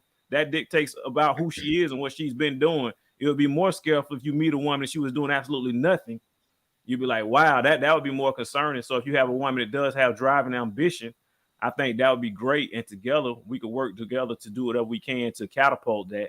Okay. What about you staying home? That's what she has. Staying home. Okay. If she has kids and things like kids are involved, I don't know too many women who want to go throughout the whole pregnancy stage while they stay at home, while the husband stay at home, while the woman continues to work, and they're going through the whole pregnancy stage and things of that nature. What? So I don't know too much about that particular aspect. So that's all I got to say. It's really tight. Who asked you about her working while she was pregnant? No, what I'm saying is, if I met a woman now, she wouldn't be pregnant. And if she want me to stay home, but if she gets pregnant and has kids, that's going to change the dynamic. So would you stay home if you met that woman? Why would she be staying at home and she work? Why would you be at home and she wind up pregnant? Because the question she said is, do I want to stay home? Come on, take the marriage out of it. Take the baby part out of it. Hey, I'm taking the whole part. Well, would you want a woman? No, the woman told you no longer. I told you I need to be out doing something. I need to be out doing something. I don't just want to get sit that home. Q-tip. I don't want to just get sit that home hunk of mess off that Q-tip. Man, you is sick. Q-tip. I don't know about beating up Bill. We need to beat you up though. Dang, boy, I tell you. That's why you get beat up. I don't know where the man. Where did you get that coming from? Like what? Yeah, I'm out here. She's 9 months pregnant. I'm at home laying up. I don't. She probably doesn't want to do it. Like what? Who asked you about her working pregnant at 10 months? I don't know. It's the Q-tip. Hey, here we go, coming down to another end. As you can see, we still loving each other. Lean on me when you're not strong. And if I catch you by yourself, Wano, I'm gonna hit you with the phone. But we appreciate all of you guys as always. Always appreciate you. Open up your ears, your heart, your time, your mind, and just be able to talk to you, have real talk, and sit back and look at things that affect all of us. Hey, we need each other. I love you, regardless of your color, regardless of your height, regardless. So you might look different to me. I look different to you, but at the end of the day, I can still love you. So we appreciate it, guy. Hope we said something that helped you, brought you a little brightness in your life, got you thinking where you can go out and contribute something to somebody else. Hey, if anybody else you do you mind, you tell them you always mind. Every Thursday right here on Two Mics and My Mind at 8:30 p.m. Eastern. Hey, if nobody else told you they love you, we love you. And our language is called a hog. Truly love Dr. Resident Joe. Take us home. Yo. President Joe, you good? You got your part? You good? Before we go? Are you good? No. President Jones. Oh yes. I thought you were asking Love Doctor. I just want to make sure. Okay. I'm good. The most expensive liquid in the world is a tear. It is 1% water and 99% feelings. Think before you hurt someone. That's beautiful. See, where Bill at? Bill, come get this nigga out of him. It is. A tear is one. It's 100% water, 1% water, and 99%. Oh, yeah, that's a beautiful. Where you find this stuff That's the at? most beautiful. You know what they need that on? Ever They need that on tissue Besides a tissue roll. I need that on a tissue roll because I need that 1%. Tuli, I like it. I like it, Tuli. I like it, and Tuli. then you can wipe with it, and it's that feeling you get. So that what they tissue. You need to tear is a lot like tissue. It's got a little bit of water, and it's got a whole the feeling you get when it comes across. In the world is the tear. It is 1% water and 99% feelings. So it's a tissue. The soft. That's why you want soft one. Before you hurt. I use that Scott. It's thick. It don't bust through. If you look at Love Doctor, he looks like where the finger busts through the tissue. That's that cheap tissue outfit. Get you that Scott. That Scott is good. It's strong. It's nice. It ain't fun. I don't get none of that deodorant. I don't need no deodorant and no tissue. Okay. I'm gonna use my tissue. I'm gonna use some wet wipe. I go to a restaurant. I'm taking a paper towel. Put that soap and I'm gonna wipe with it. And there it gonna be. Do not walk out here with no tissue to behind and think you clean. You have dingleberries in there. Those are not hair particles. Those are dingleberries. Where you have roll across that tissue and a stain or the hair around your anal. Please get the wipes. Thank you. 1%. It's got a little water and it gives across. You heard it right here on Two Mice in My Mind. All right, y'all. Yeah. Y'all have a good one. We're about to take it back. Ladies and gentlemen, here it is, the most listened to radio show on the planet. This station is now the ultimate power in the universe. Tony and Julie on the radio. Dr. Joe's therapy on the radio. The Love Doctor going live on the radio. Two mics and a mind on the radio. Radio, turned up on the radio. Radio, turned up on the radio. Radio, turned up on the radio. Radio, turned up on the radio. Two mics and a mind. Two mics and a mind. Two mics and a mind. Two mics. Watch this. And a mind. All right. Yeah. I'll do something better. We'll be better together. Until next week. Thank you so much for. And don't forget that tissue. Good night, Tuli. Don't do it dry. Good night. Love, Doctor. Good night. Oh my goodness. The candle.